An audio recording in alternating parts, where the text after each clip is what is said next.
Welcome to episode 25, season 2. So, technically, season 2, episode 1, but I'm going to keep these numbers going straight up. It's nice to know how many episodes of podcast we've been doing because sometimes, podcasts peter out. So, 25 and still running. Thanks to everybody and anybody who's listening, and thanks to our new viewers who might be here because now we're going visual. All of season 2 will have the guests available on YouTube so that you can see us while we talk if that's something that you prefer to do. Of course, I will always continue to put these out in the full podcast medium where podcasts are available so that you can listen to it. You don't have to view it if that's not what you want to do, but now you can. And today I'm really, really excited to also announce a shift in format.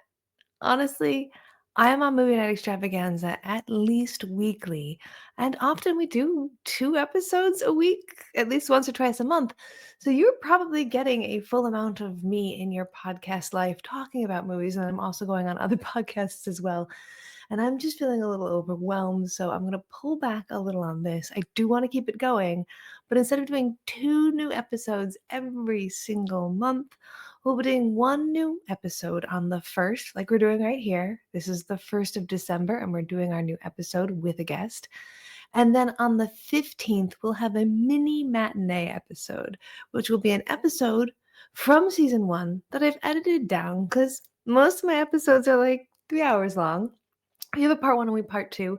It'll be just part 2 so that you can see the guest's reaction to the movie in case you're someone who wants to maybe dabble in a shorter, maybe matinee mini version of some of the stuff that we've already talked about. Now, of course, that will not have visuals on it because those are old episodes, but it's a great way for some of our new viewers to hear some of the great stuff that we've already spoken about in season 1 of this show.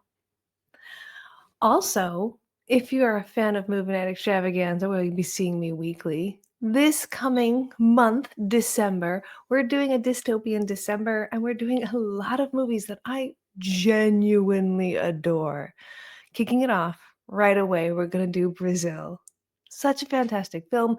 And this is because it's Conan Neutron's birthday. We'll be having a special separate birthday episode for him, just with party games, just with fun. But we're also doing this movie for him because it's a really big and important movie for him. Then we're going to do Akira, which is like really big and super important to me. Wicked, super important to Kristina. We're doing that here. We'll also do that on Movie Night Extravaganza during our Oscar coverage closer to February because I will eat my hat if this film does not wind up in a lot of nominated categories for the Oscars. Other than that, we'll also be doing City of Lost Children, Children of Men, Blade Runner 2049. And I think that's it. I think that's all of them. I might be missing one. So many. It's a good month. So you'll be seeing me, even though I'm saying, like, guys, I'm pulling back a little. Just in this longer format, you can still catch me live weekly with everybody. Conan Neutron, Kristina Oakes, who you'll get to hear talk long form with us here for the first time. Super exciting. And Forrest Miller, of course, the head host there. So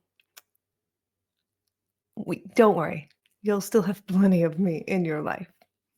Kristina, who will be our guest, and we'll talk about this right when we head in. Great Twitch channel. Please go check her out. Check out the liner notes. So many places where you can find her on social media. She's very active.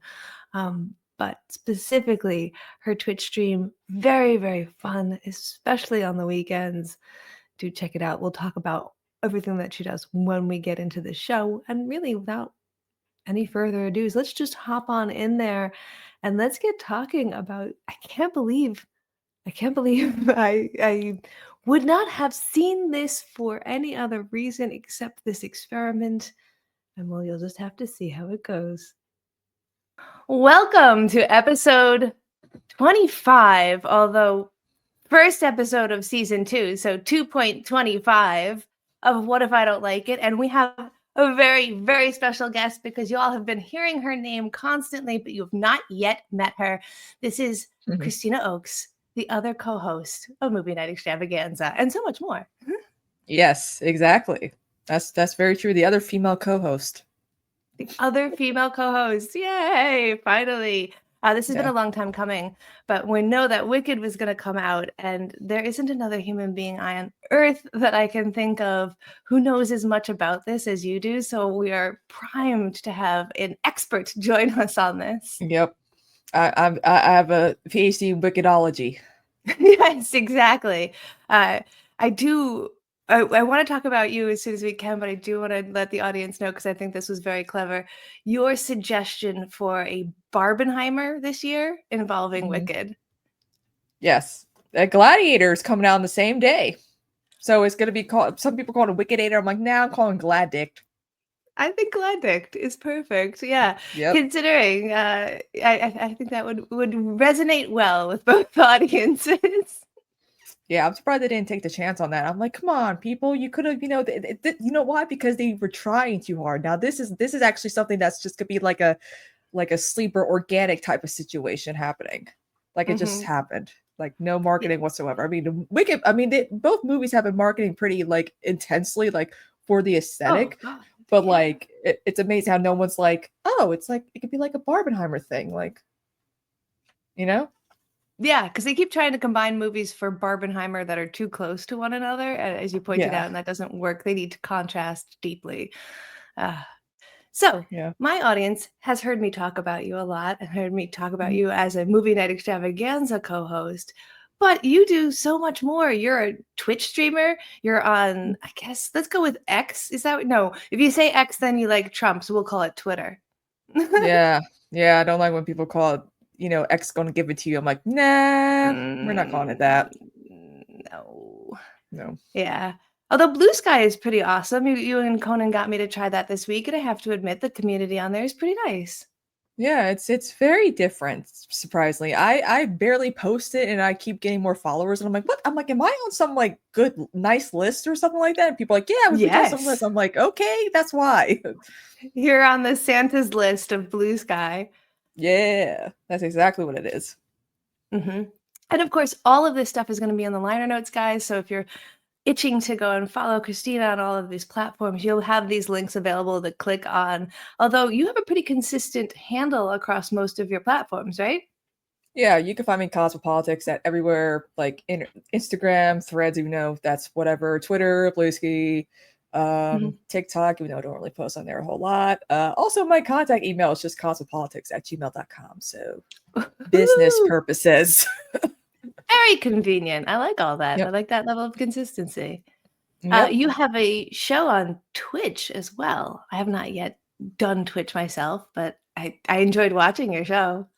Yeah, I do a lot of politics and pop culture from a left-leaning perspective, though with the way Twitch Mhm. has been since I've been taking a break, things seem to be like more censorship over there. And I'm like, oh Oh. God, I'm gonna have to Oh, spice some more no. pop culture stuff because I can't just talk about Trump for 4+ years. My hair's gonna go gray. What hair I have underneath this wig.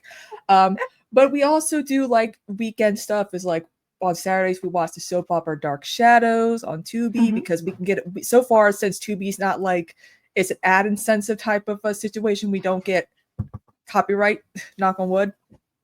And then Sunday Fun Day, we watch like classic late shows and Norman Lear shows and do like trivia and stuff like that. So I try to take a break because I know a lot of people are like, yeah, we come to your stream because you actually give us a break from everything. And I'm like, yay.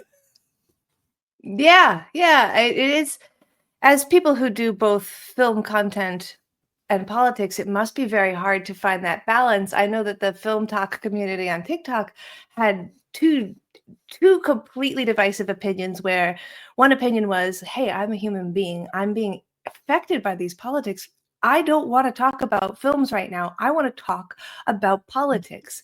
And everyone else being like, "No, we're supposed to be the distraction for the people who don't want to hear about politics anymore." And both are Yeah. valid, but I kind of lean towards the first one a little bit more. I'm a human Yeah. being more than I am. No one's paying me to do Yeah. this. Okay, guys?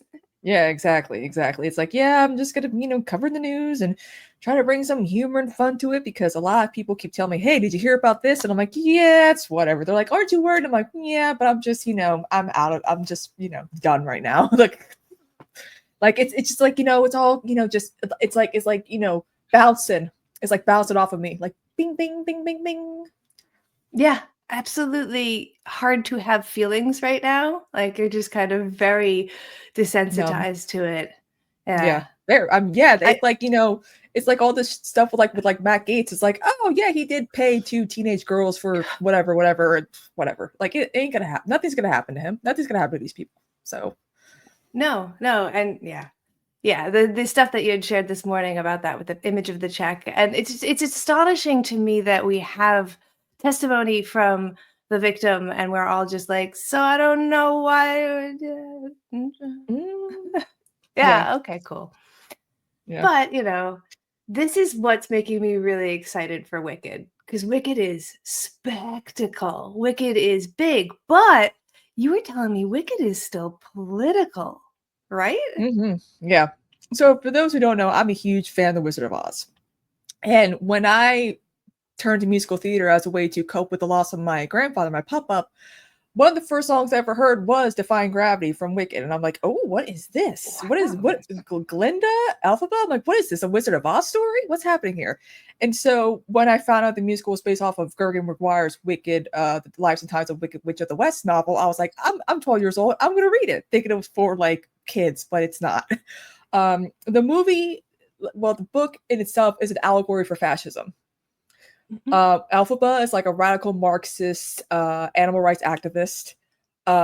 Glinda becomes basically the representation of neoliberalism. And of course, we all know when you scratch a liberal, a fascist bleeds. So the wizard obviously is the symbolism for fascism, which explains Yeah. why Glinda became so buddy-buddy with him. What's great about the novel is we learn about why her skin's green, who her father is.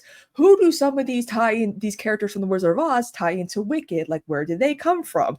Why are the ruby slippers ruby, actually, even though in the original L. Frank Baum books they were silver? Granted, you and I both know ruby looks good in Technicolor, but you can make it a reason for why those slippers are ruby. And That's and awesome. this is why I like the fact that the movie is going to flesh all that out with the novel, because I'm like, almost Mhm. 3 hours long. Act one is not that long, but they're gonna add a lot of more stuff from the novel to just make it not as rushed, because that's the problem with a lot of stage shows, that the pacing has to be very, very fast. Yeah, absolutely. So, how long is the first movie is going to be Act 1. Do you know how long Act 1 is? Act one's probably about like not even an hour and a half at best, because there's like about, it's always split into two discs, like the cast album, like disc one and disc two. Like a lot of people say that the first act of Wicked has some of the best songs, which I get it. They got popular in Defying Gravity, but you got the duet between Fiero, the Winky Prince, and Alphaba, their love song, and her like I'm wicked like song. Like, yes, I'm a bad person. Like you people drove me to this. You took all my loved ones away from me. I'm going to be the thing you keep saying I am, which Ah, is great. man, that is Yeah. fascinating as fuck. So, some of the songs won't appear in this first movie then. Yeah, Yeah. right? Yeah. It starts off with No One Mourns the Wicked, and then ends with Defying Gravity, which is a great act one like send off. So that's why I'm looking Okay. forward to like this intermission is gonna be a year long. Oh man, are there songs in the back end that are that you really really like that you're like, "Oh man, we're not going to see them this time." Well, I do like the No Good Deed song that she sings in Act Two, and then also their duet. And I also like the March of the Witch Hunters, which is certain Wizard of Oz characters going to hunt down the witch. Ah, cool. I really Yeah, like this idea of adding more context to the story. I infamously am borderline ambivalent about The Wizard of Oz because I didn't grow up with it and it just didn't really hit right. But I do love the idea of going back and being like, what we have here is a very good structure to a story that we obviously keep making over and over and over and over again. How yeah, can we add in, flesh out, and make this really vivid? And obviously, it doesn't win as many awards as it does get to be on Broadway for as long as it does and get made into a yeah, movie because it's mediocre, right? yeah. Oh yeah, I mean, this is like Chicago movie levels acclaim from what I'm seeing, and like a lot of we've Mm. had quite a bit of good movie musicals like Hairspray, Sweeney Todd, Les Mis was fine. Into the Woods. We've had some knocks like Jersey Boys or whatever, or a few that did not. I Mm, mean, the West Side Story remake was pretty good, but we haven't had like a stage to screen adaptation that is almost flawless, like how like making the proper changes, because it's hard to adapt stage to screen. It just is, because you got to tone it down, you got to rewrite mhm, stuff, you got to know that pacing is going to be different, all that stuff. So mhm. the fact that we actually have a movie, right, Wicked, that's like getting the praise that Chicago received 20 almost 20 plus years ago is like mind-boggling, because every movie musical tries to be like Chicago now. They just don't know. Mhm. You need the right people behind it to figure out how to make the proper changes. And that's what a lot of people are praising about Wicked, is that they're adding a lot of elements to the novel to flesh out, because the pacing of the musical is a lot faster. You just have to really pay attention. Yeah, I also feel like Fosse, to pick a musical that involves Bob Fosse, which has so much physicality in the dancing, that's going to Yeah. be shot so much different than, say, The Music Man, which has Yeah. dancing in it, I guess, but you could Yeah. take it out and it's still The Music Man. Yeah. This actually brings Yeah. me to an interesting segue because I want to keep talking about Wicked, but I do also want to talk about you a little bit here. We're Mm, talking about other musicals that you've seen that you really like, and I want mm, to try out a couple of questions on my guests. You're going to mm, be my first guest to try this out on. mhm, Want to know what's the first, and you can go with musical movie, but also mm. movie. What's the first movie you can remember having seen? Of course, there's three in the same year: Wizard of Oz, Austin Powers, the first one, and Titanic. What a combination! That is like wow. Tell me more. Yeah. So I really grew up in a family who just did not care about, like, I mean, like what I was watching. I mean, they didn't want me watching like gory stuff. I mean, my grandfather kind of Mhm. changed that. But I was like 4 years old watching like Titanic, because my sister was a huge Titanic fan. She was 11. She loved Mhm. Leonardo DiCaprio. Um, Mhm. we all thought the Austin Powers movie was funny. Of course, The Wizard of Oz was probably, like, for a lot of millennial children, it's like the first movie they remember seeing. And I remember Mhm. thinking, oh, this is so cool. Look at the colors and the singing and all that. I'm like, Yeah. I want to live in Oz. Yeah. It was supposed to make us not wanna live in Oz, like, "Don't venture away, all she wants to do is go home," and I'm like, "I don't it's pretty cool there, man. I don't know, I'm Yeah, getting the wrong message." stay here and learn about the politics and see what side I'm gonna be on, what land I'm gonna be in.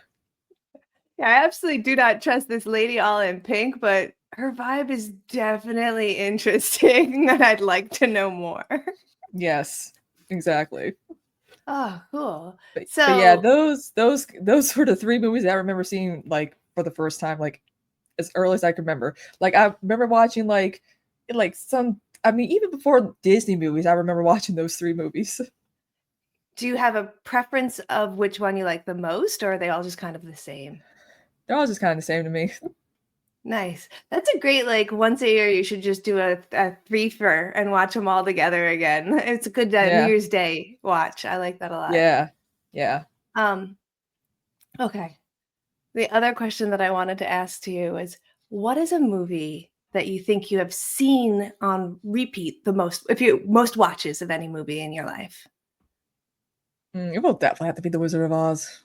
The Wizard of Oz. How many times do you think you've seen it? Probably over 500 times throughout my life, and Wow! I'm 31. That's great. Do you always watch it all the way through or just a little bit, a little bit? Oh, I watch it all the way through. That's it. What's your favorite scene? My favorite scene is always with. Okay, what is my favorite scene though? My Mm. favorite scene is when they're in the forest and they're going to, like, get the witch, and the lines like, "I do believe it goes. I do believe. I do."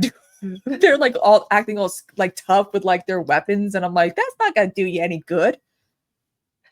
You know, for as much as I was, like, mediocre on watching it, there have been no shy of 50 times while I was watching something since we watched The Wizard of Oz that I understood You better and it think? elevated it. Like, it made Pearl 2 stars more than if I had none of that context at all. Yeah. Yeah, So, it definitely worth really it. does. It's a very influential movie. Like, you can, like, point out like, oh, this is a Wizard of Oz reference. Oh, this is a Wizard of Oz reference. And another thing too, what's so great about Wicked is that it kind of created the origin story for a villain, because we didn't really have you could really thank Wicked for Cruella and Maleficent and like, all these Mhm. like origin stories for these villains. Like particularly the female villains. It's not really common for it's mostly like, oh, they're women. They might be misunderstood. I'm like, yeah. Well, it definitely sounds like it's a different approach than, say, the male counterpart of that, where it's like he's misunderstood and gritty and dark. And this is like, no, she's like a person that you didn't fucking treat like a human being. So, like, listen, Yeah. there's two sides to every story. Yeah, exactly. Yeah, I'm curious about that because when you think of something like the Joker, there is not a redeemable character. Like this is their origin story, but you're not supposed to identify with them. Whereas I'm Mhm. getting the impression that with Wicked, you are supposed to identify with Elphaba. Is that yeah? Yeah, yeah. And fun fact, Interesting. how Gregory Maguire came up with her name was that he was trying to come up with a unique name because even like the names of all the characters in the Wicked novel are very unique. So he was like, so he looked at L. Frank Baum's name, Mm-hmm. L. Frank Baum, Alphaba, and that's Elphaba. yeah, he kept doing it like in different like ways, but he said that Alphaba sounded the most like normal. And now some people have actually named their daughters Alphaba. So I'm like that, which is kind of cute and unique. But this does give you a look into her childhood. Like, she never had it easy because it's not easy being green. And Mm-hmm. neither Yeah. her sister also technically in the novel she is armless, but for the stage version they made her crippled instead, which explains something about them slippers. Um, but Ooh. yeah, so they kind of showed like the relationship with her father was not that great because he's not the biological father Mm. of Alphaba. She had an affair with someone. Uh Ooh. and so it's very juicy how it's all tied together when you really like read the novel or even like watch the show or even now watch the movie. You'll be like, oh man, this all makes sense now. Like Yeah. that's why when I watched the Wizard of Oz, I'm like, I know that's what that means. I know what's really going on here. I know what's happening here. Oh, okay. I see. So Like this can it's do yeah. is to do for the Wizard of Oz what the Wizard of Oz has done for Pearl for me. Like, oh wow, watch something that makes something else make better sense. I love that. Yeah, yeah, yeah. Oh, That's why uh, because that's why I wonder because I'm like, Margaret Hamilton always hated that she always scared kids so much. And she played the Wicked mm-hmm. Witch of the West. And so she would go on Sesame Street or Mr. Rogers and get all dressed up and explain like, hey, I'm a human being, I'm a woman. I love children. I was a kindergarten teacher. I don't want to hurt you, Yeah, you know? I think That's that's why I a really wonder good what message. yeah, I wonder what I'm assuming she probably has grandkids or great grandkids that are around. I wonder what they think about, without her portrayal of the Wicked Witch of the West and Wizard of Oz, we wouldn't have Wicked. Oh God, no, absolutely, yeah. Oh Yeah, man, it that's makes so me ponder. fascinating. Yep. I'll when we come back in part two, I'll tell you if I found the kids. I'll Google a little on that. Yeah. My last question in the three new questions, I feel like is still going to be the same answer, which is Yeah. if you could watch any movie right now, even a movie that has not yet come out, Hmm. what movie would you watch? Well, I mean, I want to watch Wicked right now. Like, I You would can't wait watch Wicked anymore. right now. Yeah. I thought that I that got like might be the 20 case. plus hours left to go. I know we're very, very close. I'm actually going to try and see it tomorrow as well. This way we can fit in a taping with us before, and then I'll go see it again next week with my nieces because that'll Yeah, just I'm be probably fun. gonna. It's covering one of those movies where I'm gonna see it again. Yes, right? And when you Like, get a good movie that's got spectacle like this, it's worth seeing in the theater, which I know you're a yeah. huge advocate of. Yeah, like I'm like if it's a big superhero thing or a big like blockbuster, I'm like go see it in the theater. Like if it's a Mhm. more of like an intimate like gritty like drama, I feel like people are probably not gonna want to see that in the theater. Like Mm. like Joker 2 could have done something better, but like that spectacle kind of went downhill real quick Mhm. as soon as it got released. Um, but like that's why I loved about the Barbenheimer thing. Like we're seeing like Gladiator 2 and Wicked come out and they're both big spectacular like spectacle type films, and I'm like hopefully you know they start making a Barbenheimer event every year. Yes, absolutely. Yeah, It's really important to help keep these theaters open. So movies like this movies like Marvel movies, movies that might not even be to your taste because it's too populous, are clutch because then that means that your theater might also then get a more obscure film to show you, and it is a counterbalance between the two. So yeah, Yeah. I'm excited and I hope that Wicked does very, very well because that'll help a Yeah. lot of people to do well. Yeah. Yeah, I think it's saying it's gonna get like a $100 million opening weekend, and I'm like, yeah, Easily. I bet yeah, easily. And timing it theater around the kid. holidays is great too. A non-religious holiday where like you can do what I'm doing, go into town and see it with your whole family. Walk down the like 2 feet, and there's the theater where I'm at. Oh, that's convenient as fuck. I love that. Yeah, like takes like 2 minutes to walk. So with this film, I'm curious as to your opinion. You first saw the original Broadway production I cast or I I saw the first touring company. I saw Carol okay. Kane as Madame Oh, Morrible. I saw Annalie Ashford, who is pretty well known in theater. She also did, I think, Masters of Sex on Showtime. okay, yeah. She's got a bit of a like well known. Like I saw her before, way before she was actually like famous.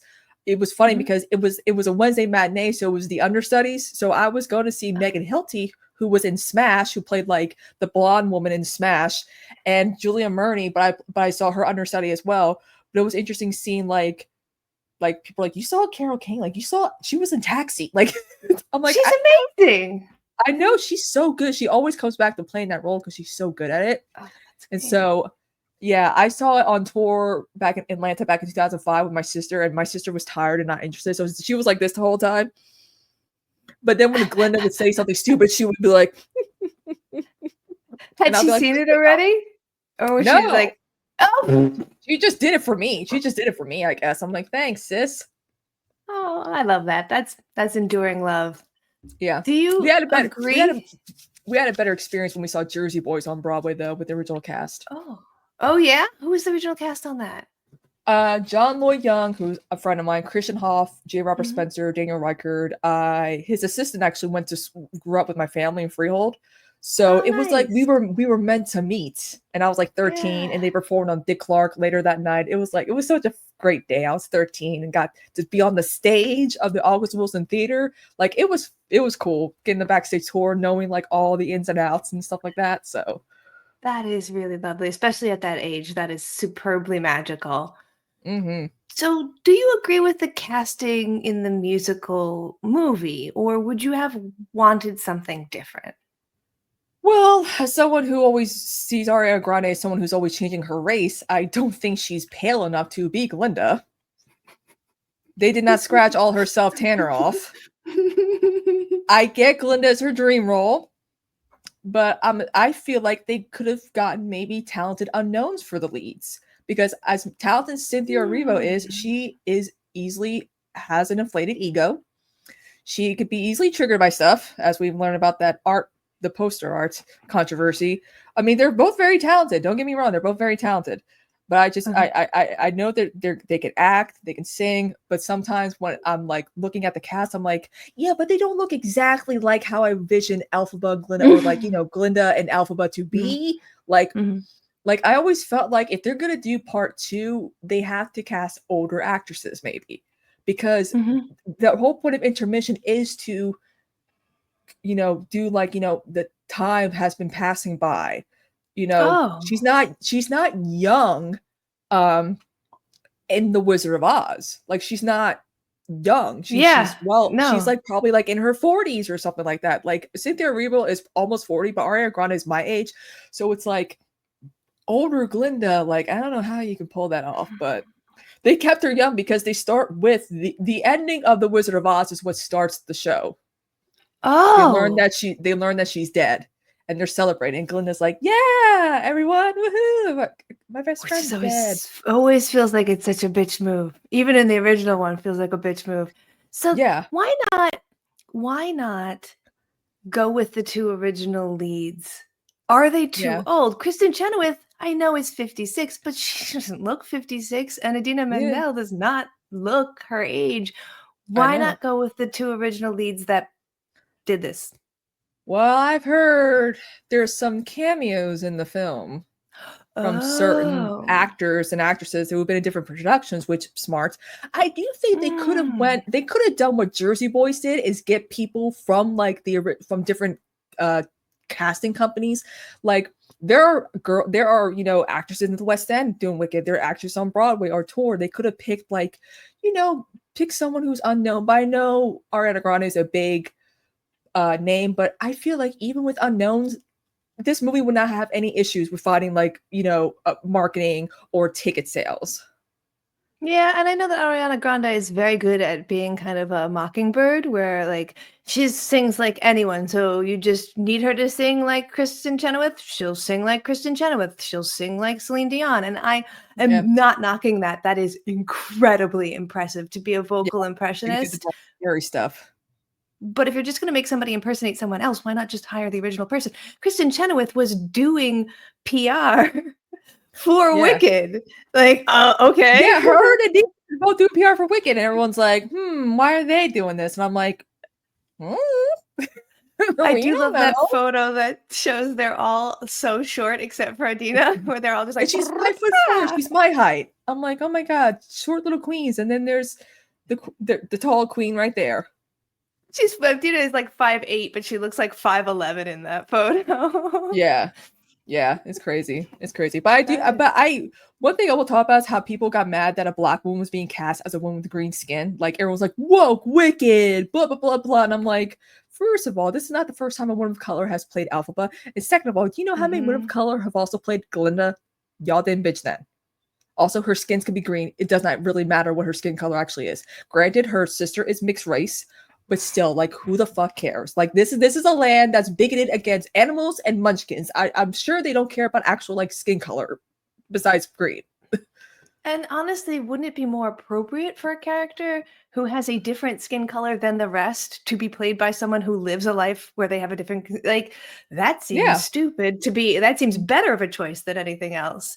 Yeah, yeah, I they only just recently had a black woman play Audrey in Little Shop of Horrors this year, and I yeah, feel like also, are you kidding me? That doesn't need to yeah. be a race specific character. Like, I mean, the Los Angeles production of Phantom of the Opera, where Michael Crawford left, had a black Phantom in Los Angeles back in mhm, 1989.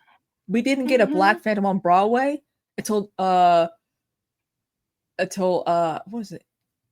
I forgot what his name was. I think his name was Norman something. He was the first African American to play the Phantom on Broadway, and I'm like, but you had one in Los Angeles back in like '89, like 2 years after the show opened. Like that's crazy that Progressive California was able to get a Black Panther before Progressive New York City. It seems so weird the things that get held up in these casting decisions and how people Yeah, get really strange about them, especially because like it really should be more about the acting capacity and the vocal capacity. I don't yeah, care what you look like if you can't sing the goddamn song. Next, please. yeah. Like that's to me, that's what should really matter. Like I'm like, yeah, I'm happy that Ariana Grande can do whistle tone, but like, can't you do like full soprano like Kristen Chenoweth? Because I mean, Kristen Chenoweth was a Christina Family Opera way back in the day too. That was like one of her earliest like roles. Mhm, So yeah, but I know that they're both great singers, so I'm looking forward to listening to the mhm. soundtrack because Do I've you been think listening to that the any cast album. Yes, absolutely. Do you think that any of the controversy around Cynthia, mi she is definitely getting caught in the media right now saying some pretty sassy and somewhat inappropriately just mean-spirited stuff. Do you think that would be covered as much if she wasn't already involved in this controversy where people wanna be like, "Oh, it's a black woman playing this character. Of course she's too loud and too rude and too I sassy." do I do think it has to do a lot with her skin color. Like if she wasn't casted, this wouldn't like no one would be saying anything. Like if it was a white woman Mhm. complaining about, you know, the art, like no one would say anything. Like Mm. everyone's like, she's just a sassy woman. Like they're saying she's a sassy, loud black woman, blah blah blah blah blah. And I'm like, she's also British too. And you know how British people can be. They're all the same. No Yes. offense. Well, I saw her on Seth Meyers doing an interview recently, and she was very pleasant and didn't seem at all Yeah. like they're trying to make her out into the in the media, so I was a Yeah. little like, "Meh." You Yeah. said you were listening to the original cast recording. Do you ever listen to other recordings? Because sometimes, like, I really love specific versions of Little Shop of Horrors, and when I go Yeah. see other versions of it, I'm like, "You didn't breathe at the right part there. You're supposed to be a little no, it holds there." Yeah, I've been listening, and I'm so I have like all the German cast albums. I got the German cast album for Phantom, Ooh, Cats. I've been listening to German for Wicked because it's like Hexen von something. Like it's that's like crazy. it's been fun because I listen because I know the lyrics to all the songs in Wicked so well that I'm singing along to the German stuff in English. So I'm also That's kind of like fantastic. learning like the dual like okay, I know Yeah. what they're singing. I just got to remember the German when I'm singing it next time. That's a fun way to learn German. I feel like that's gonna stick. That's probably more helpful than Music. just textbooks. Yeah, listening to music is probably the easiest. I mean, that's how a lot of people learn like English. Like a lot of people like, from other Mhm. countries like Spanish speakers like, yeah, American music is what helped me learn, English a lot because it's just songs are very repetitive and they're catchy, the words are easy to remember. I love asking non-native speakers what was their best tool. My grandmother, came over here and only spoke Italian, and her favorite tool was watching The X-Files. Oh, wow. Like, what a weird I didn't even know what The X-Files was, neither did my sister, who's one of the biggest fans now, until Mhm, one day we lived in this like, a mother-daughter, so we were walking mhm. through her living room, and we're like, "What the fuck is grandma watching?" And we tried to ask her, and she told us to shut up, sit down, or leave, so we were like, "I guess Mhm. we'll sit down." And watched it with her Ah, every week. Yeah. grandmothers. That's how I felt when I saw the chest burster scene in Alien for the first time when I was like 5. I'm like, Papa, what are you watching? He's like, are you gonna do your math work or not? And I'm like, no, I want to watch this. I feel like I would've really gotten along with that, with your pop-up. He's got good stories, good taste. Oh, I mean, he knew Elvis, so like briefly in the military, so didn't You like him. know really? I love talking to old people who hate famous people. It's so Yeah. weird. Yeah. With, He's like, like, yeah, he was so specific full of himself. I'm like, that's Elvis. My grandfather had a blood feud with Christopher Walken since they were, like, 8 because Christopher Walken was a chorus boy dancer. And my grandfather was, like, Irish, kinda, like, tough guy, and so they were Hmm. like, "That Nancy boy used to kick his ass o" I'm like, "He's a real don't ever talk about how good an actor." I'm like, "Are you kidding me? It's really good Oh, and shit." Christopher Walken. "Nancy boy." I'm like, "Alright, whatever." Mhm. Old people are crazy, and I love Uh, it. I want to be cool, old, crazy, like that, like just cool. Yes, yeah. I do think it'll be fun when we get old because the, music that we'll get to listen to and talk about will be a little bit a little bit strange. Be like, "Yeah, no, I really loved To the Windows, To the Walls." It's Yeah. wonderful. Oh my god. But but I want to talk about like more ties with the novel, like the Yeah, political aspect of it, please. because that was the thing I didn't really know about. I was like, oh, it's about Wicked, the tie, and then it's like more to it than that. Like even Gregory Maguire has like a map of like all the different land of like parts of Oz, like who rules this Mhm. portion of Oz, who runs this portion of Oz. Like here's like where the Wiki soldiers are. This is that. I'm like, damn, he really thought like the land and the lore and like the names and how they all connect to different. Even from L. Frank Baum's books, he finds connections to other Wizard of Oz books. Wow. That was always fascinating to me, and just Yeah. learning about how, I mean, in the movie, they gave Bach a last name,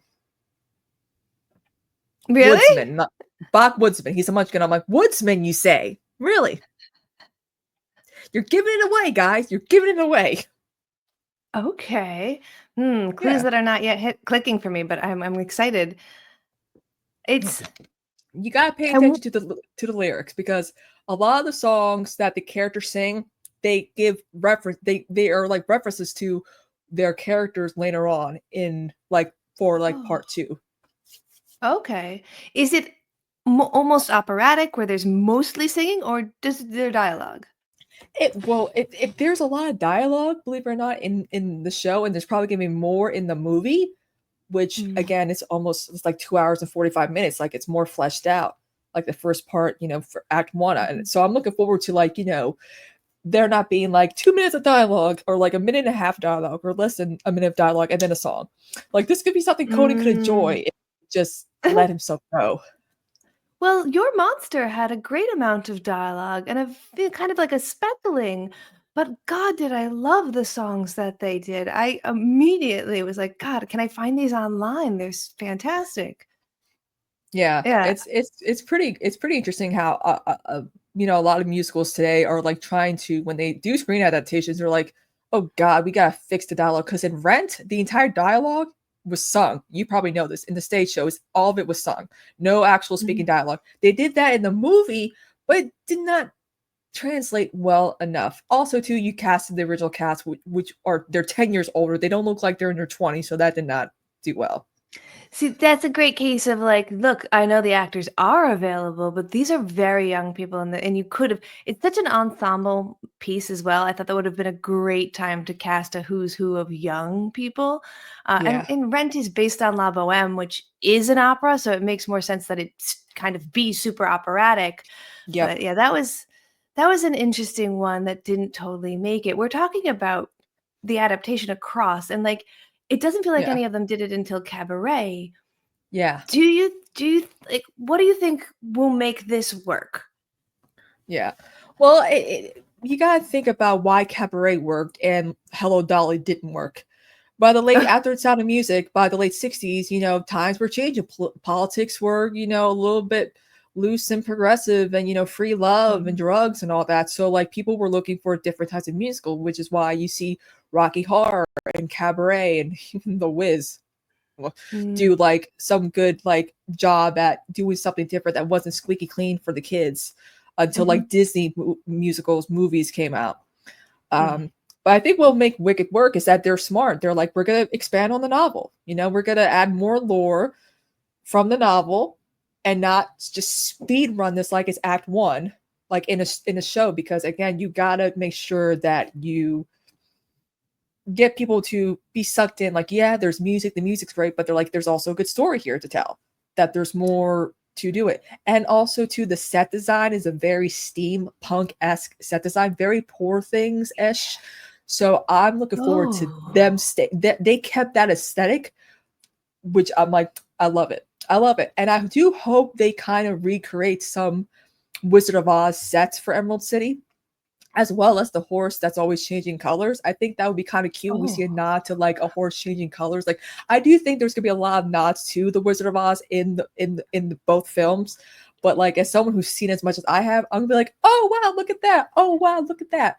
And another thing that probably adds is the fact that you got two talented women who can sing and act. That helps. I mean, you're not Mhm. the Wicked songs are not easy to sing. They're not easy to No. sing. We all cannot sing Defying Gravity. I've tried. I'm more of a I'm not that girl one because it's just an alto straight up song to sing. Popular is fun to sing. That's kind of easy because it's just a fun song. But yeah, when you talk to me about these two women, Idina Menzel and Kristen Chenoweth is like a goddess of Broadway musicals. It's like telling me like, "Oh, well, try this Whitney Houston song out." Like, I don't have the range. I assure you, I do not. No, no. And even like some people like when Adina Menzel got famous because of Frozen, I saw her in concert before she got famous. This was like after Wicked, before way Mhm. before Frozen. It was funny because a lot of people were like, "Oh my god, Let It Go!" I'm like, she already has that song though. It's called Defying Gravity. Like she's the queen of like a woman misunderstood, just giving in and letting herself go. Like that's like her mo for songs. So, I Oh, mean, wow. when she got famous with Let Yeah. It Go, I'm like Defying Gravity, Let It Go. Like she's got a specific genre of song that's catered towards her because I know the writers, I know the songwriters for Frozen, who also wrote the songs for WandaVision and Agatha. So like Oh, okay. yeah, they had to completely change the plot. Like Disney had to change the plot line of Frozen because they wanted Elsa to be evil, but then they came up with Let It Go and they were like, okay, misunderstood, let's go. That's so much better of a story. Yeah, That's because it's crazy more to about the me. sisters and all that. But yeah, like some people make fun of Idina Menzel for because her voice sometimes she tries too hard because Mhm, her voice gets very raspy. But I'm like, it's that raspiness that I like her struggling to hit that note. It just sounds more organic than like someone mhm. clean, someone And clean cut singing. That's kind of my reason I don't usually like musicals is that it sounds a little too clean, and I do like Yeah. that grittiness. Like when Glee did stuff like they would do a Metallica song and you're like, "I don't Yeah. really think it should be sung like this." Yeah. Well, apparently they sung, and the reason why I think a lot of people are liking Wicked as well is that I heard it through the grapevine that they sung the songs live while filming. That was my next question. How much of the reality, the CGI is there, and how much of their actual singing is recorded in the performance? Ooh. Yeah. Kind of like what they did with Delicious. Les Mis. They did that with Jersey Boys, which to me was a bad idea to do it in Jersey Boys. Clint Eastwood had no idea what he was doing directing that film. I have to say it. um, Yeah. but John Cho knows what he's doing with this film. And yeah, I heard Ariana Grande like they're like, yeah, she's so popular like live on the set, and I'm like, what? Live singing and Wicked? Like, and it looks like they actually hired a good sound mixer because when you're okay, like usually what happens is you'll have someone like on the piano in the background, like playing like if you're singing live on like a film set, I guess. But maybe they Yeah. had like a backtrack and a mic on her where she could just sing along because it doesn't sound bad. Like the sound mixing doesn't sound bad. Like it sounds Mhm. clean cut, but you can still hear that live essence in like the That's few good. clips that I've seen. Absolutely. Why not? If we're kind of breaking that flatness of the stage production and creating a Mhm. three-dimensional environment, that can kind of kill the feeling. Like a lot of times people say musical adaptations are not theatrical enough, they get too weird. Why not add that Mhm. in the sound by creating a little bit of warmth in the room? I'm Yeah, fascinated by that. I'm glad to hear it. I'm going to try and listen for that. yeah, Who and that's why wrote the book on this? I was going to Gregory say, who wrote the Maguire. music? What else did they write? Oh, what, like the music for the show or the music for the novel? Oh, no, sorry, the music for, like, the Wicked, the Oh, production Steven itself. Schwartz, and I think Steven Schwartz, who has a cameo apparently. Oh, good He, for them. let's see, I think he wrote Godspell. Let's see, let me look this up. Steven Oh, Schwartz. okay, yeah, yeah. Schwartz. Okay, here we go. He Godspell, Pippin. He also contributed Hmm. lyrics to Pocahontas, The Hunchback of Notre Dame, Enchanted and Disenchanted, and The Prince of Egypt. Oh, damn, son. Okay, so he worked with, He Alan worked with Ben Menken. Vereen. Yeah. Yeah, That he is worked with not a quite new a person at all. By the time he does Wicked, he's done a lot. Yeah, like again, Godspell was his first show, and then of course Pippin, he hasn't had a hit really since Wicked. Like that'll keep him going. Oh, That'll yeah, keep him, no, that'll keep you're him good, pumped. son. Ah. Yeah, it's like Andrew Lloyd Webber with Phantom of the Opera or Cats. It's like he even said so. Andrew Lloyd Webber was like, I'm never gonna write another musical like Phantom. I'm like, of course not. You can't because you don't work for Tim Rice anymore. He was a guest judge on The Masked Singer, and I love the degree to which he takes himself seriously, which is not very. He is hilarious, and Yeah, I don't wanna hate on him. A lot of people wanna hate on him because of that Cats adaptation was probably the worst musical adaptation in it is. memory, right? Literally memory. In memory, yeah, and the songs are good, like, "Memory's a good song." Who doesn't know Yeah, that song? But, yeah. like, fuck. Yeah, that was bad. Like Tom Hopper, like you did Les Mis. Like you didn't have to do this. How Just is watch the the film Les stage Mis version. The Les Mis one is adaptation? I mean, Hugh Jackman is in it. The Mhm. only thing Russell Crowe as Javert could not sing. I mean, he's in a rock band, but like I'm like, dude, he can't. Like you might as well have just hired Gerard Butler to play Javert. Oh, I mean, Anne bummer. Hathaway. Anne Hathaway does a good job. Amanda Seyfried, who a lot of people said should have been Glinda because she is a lyrical soprano. Which I'm like, yeah, she could. Really?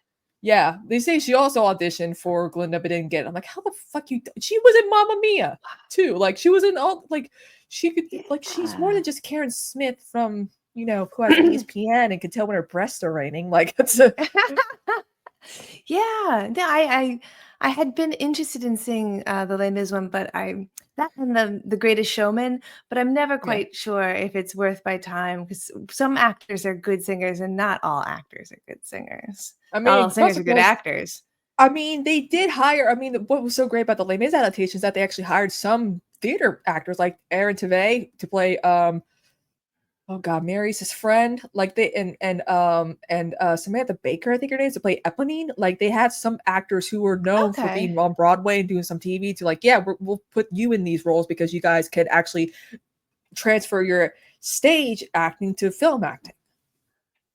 So, besides, let's say, I guess Cabaret was pretty well received. What do you think is the best adaptation so far for film? Chicago. Chicago. Chicago. All right. Why do you say Yeah. that?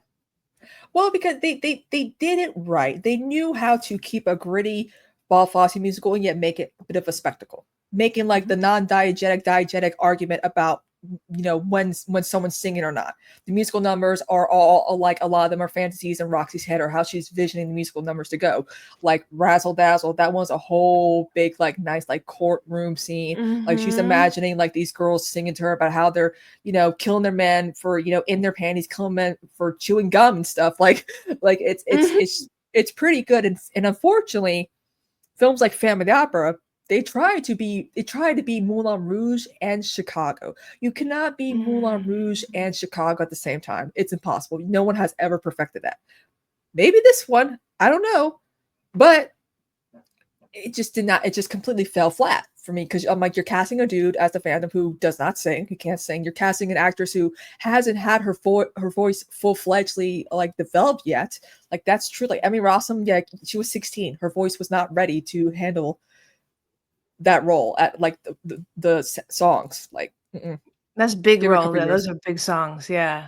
Yeah, yeah. I I will also agree with the hill you were willing to die on last night on Movie Night Extravaganza that Moulin Rouge is Baz Luhrmann's greatest film. I will also die on that hill with you. Oh yeah, guilty pleasures. Let's go. Like that's it. Like I that's. And now it's a My stage sister and show. I watch that all the time. Yeah, and Yeah, it makes sense. Why not? Why not do that with yeah. an absolutely great stage And show? adapt it for the times. I'm ready for the and adapt change some songs, make them more modern. Like, yeah, I can't wait for the movie adaptation of that musical that's based off a musical movie. Oh god, layers on layers. And I know Yeah. people get on that film because they're like, "Oh, it's got that stupid thing where they just reinterpret pop songs, like they made Roxanne gritty." And I'm like, "Yeah, it was like the first one to do that. That was new then. They're allowed to get a win for doing something no one yet did." Yeah, exactly. Like, come on, man. Baz Luhrmann is all about like spectacle too. Like, come on. Like, seriously. Like, if there should be anyone to, he could direct the Family Opera. Like, I'm like, you could have like, I trust him Mm. to direct musicals, like movie musicals. Like, if it's gonna be a spectacle, like, imagine if Hades Town was I would adapted. love to see Hades Town. If it came near me, and I would go and see that. I hear it is phenomenal, and I Oh, bet that it's would so make a good. wonderful actually, wouldn't that Yeah, make a wonderful animated? yeah, yeah. I feel like they should Yeah. also try to do like anime. And then there are some musicals that they can totally do, like with the good ensemble cast, like Sondheim's Company. Um, Yeah. like feature like different like have Meryl Streep play the ladies who lunch, like have like Ryan Gosling be Bobby, like there are some musicals that you can adapt to film that can appeal to multiple audiences, especially like contemporary audiences, especially like Sondheim stuff like Company. Oh god, yeah, and I think that Sondheim is really in the zeitgeist right now. People wanna talk about him, people wanna say how great he was because he was very, very great. Yeah. Oh yeah. I I bet that if this does well, we will see what you're saying. We will start to see things get made again and again, and we're going to start to see people getting tapped for their capacity to both be good actors and good singers. If there was Yeah. one that you could get made right away and cast, what would it be and who would be in it? Ooh, that's a good question. I do feel like Well, Hades Town for me is right away. Definitely Hades Town. yeah, I do think they should try to remake Jersey Boys again because I felt like Clint Eastwood, Okay. he sucked the soul out of the show and for the movie. Like it was more Mhm. of like a biopic and not like a musical. Like a lot of the songs somewhat had to do with what's going on in the show, but a lot of them were just musical performances. Like you're not gonna have Frankie Valli sing Candy Girl to a girl. Like no, like that's not how it worked. Like what people, they liked the story, but they loved the musical numbers because it took a lot of those boomers and older folks like back to when they were kids listening to that type of music. And it was smart to cast, older, well not older, but like original Broadway cast actors. But like it's like some of them are not good at acting on film, and they toned it down way too much. And I'm saying this about one of my friends, John Young, who won the Tony Award. It was just very stilted, some of these performances, because these actors were never used to being on stage. And Clint Eastwood just doesn't direct. He just lets the actors do what they want to do. And that's Mm. not how you should direct people who have never been on camera that much before in their lives. Yeah, that's never gonna succeed. I Yeah. have not seen Jersey Boys, but it does sound a little bit like That Thing You Do. Is that correct? I Yeah. mean, I kinda like that Yeah. movie a lot. Yeah. Yeah. And but then it's like the end is like a Bollywood ending. And I'm like, what the this is what I wanted the entire fucking movie. Like, I wanted, musical numbers, like big, like I'm glad that they sung it live for the most Uh-huh. part, but I just feel like you need some of that 60s sounding essence, like sound effects to Mm. sound it better. But when they were singing live, I'm like, oh, the sound mixing sucks. Ah, that does Yeah. kind of oh well. I Yeah. mean, good on them for trying, but you can't always win with that kinda stuff. Also, it was released in the summertime, and I'm like, why the summer? It sounded like more like a winter movie. Could have been a good Oscar bait movie, but nah. Would you keep the original cast that Clint Eastwood used? Or would you I mean, it's been a while, so I guess you'd have to update I it again. Yeah, everyone's, like, pushing 50 now, so I would probably like, apparently, the original stage director, Des McAnuff, is doing a redoing of it with Nick Jonas as Frankie Valli, and I'm like, "When's Oh, that happening?" Like, I okay, heard yeah, like, "Come on, let's okay. go." Yeah. Yeah, I always find myself torn, and I guess it goes better one way than the other. I love hearing that singers who don't normally act are doing a Broadway production, or actors who don't normally sing are doing a Broadway production. Or you But I do don't get a know. little yeah, fair, Like Emma fair, Stone, especially I when I forget, don't know. she could sing. Emma Stone could definitely sing, like, wow. Oh Ryan god, yeah, Gosling, wow. there's a Well, lot yeah, of them that can really do it. yeah, But when it's, like, the other way around and a Broadway production gets made into a movie and they don't bring the Broadway actors who have been doing their dime with it, I get a little like, "I don't give a fuck about this famous person you shove it in my face. Give me the person yeah. who was doing it 7 days a week and on twice on Wednesday. They earned it." Yeah, yeah, that's why it's like, even though Jersey Boys did not do what I wanted to do, there's still, essence of, what a lot of people said about my friend John Young. They're like, his acting was very dead, but when he got to Mm. sing, you notice a difference because he's very Ah, much a singer first. Like he sings and does shows and stuff like that. I try to get him on the movie yeah. podcast to talk about Amadeus or Tootsie because those are two of his favorite movies of all time. Oh Yeah, my god, if like he's willing to do that, I will strong hand the 2 of them backwards because, first of all, Amadeus is one of my favorite movies. It's mhm. my embarrassing fact about me that I don't talk to Conan about music very much is because I really, really like trap music and, like, dance Ooh, music. okay, nothing And wrong with that's the that. I like favorite thing. crunk. I like crunk music because that's the rap music we grew up listening to in the early 2000s. So I'm like, yeah, I'm gonna, apple bottom jeans and dance to Sierra, Missy Elliott. Like, what the hell? I'm sorry, when the bass drops out, I can't help but laugh and get excited about that shit. So one of my Yeah, favorite things is a French artist who has taken songs from Mozart and made them into dance songs, and he uses clips from Amadeus yeah, as, like, word yeah. inserts. Love it. Fun But fact: Tom yeah. Holtz, who played Amadeus in the movie, he actually helped produce Spring Awakening, the musical about all the German teens who are going through puberty and stuff like that. Yeah. I wonder how they want to make that into a movie, and I'm like, you gotta find like young looking like 20 to 18-year-olds because Mm, a lot of mhm, those mhm. teens are like 12, 14 doing stuff that's very much inappropriate. You can't get away with because of like laws and stuff like that when it comes to child stars. So just No, saying. you gotta do kind of what Euphoria did with Yeah. casting people Cast that were way on that 35-year-olds are in high schools. yeah, but you gotta find those kids that you cannot believe, like I was actually looking at Barry Keoghan, is that how you say his Yeah, last name? Barry Keoghan, mhm. And I was like, "What is this guy, like 26? 32?" Yeah. He's gonna be playing Cillian Murphy's son in, Peaky Blinders too, so That's a perfect casting in my because they opinion, both have very unique absolutely. looking faces, and Oh god. Yeah, yeah. yeah. Mm. So, before we get into the final questions, I have one more question about the stuff that we've been talking about. Mm. You're saying that this is gonna be more political than the stage production. I think Mhm. a lot of people are gonna go see this expecting 0 politics.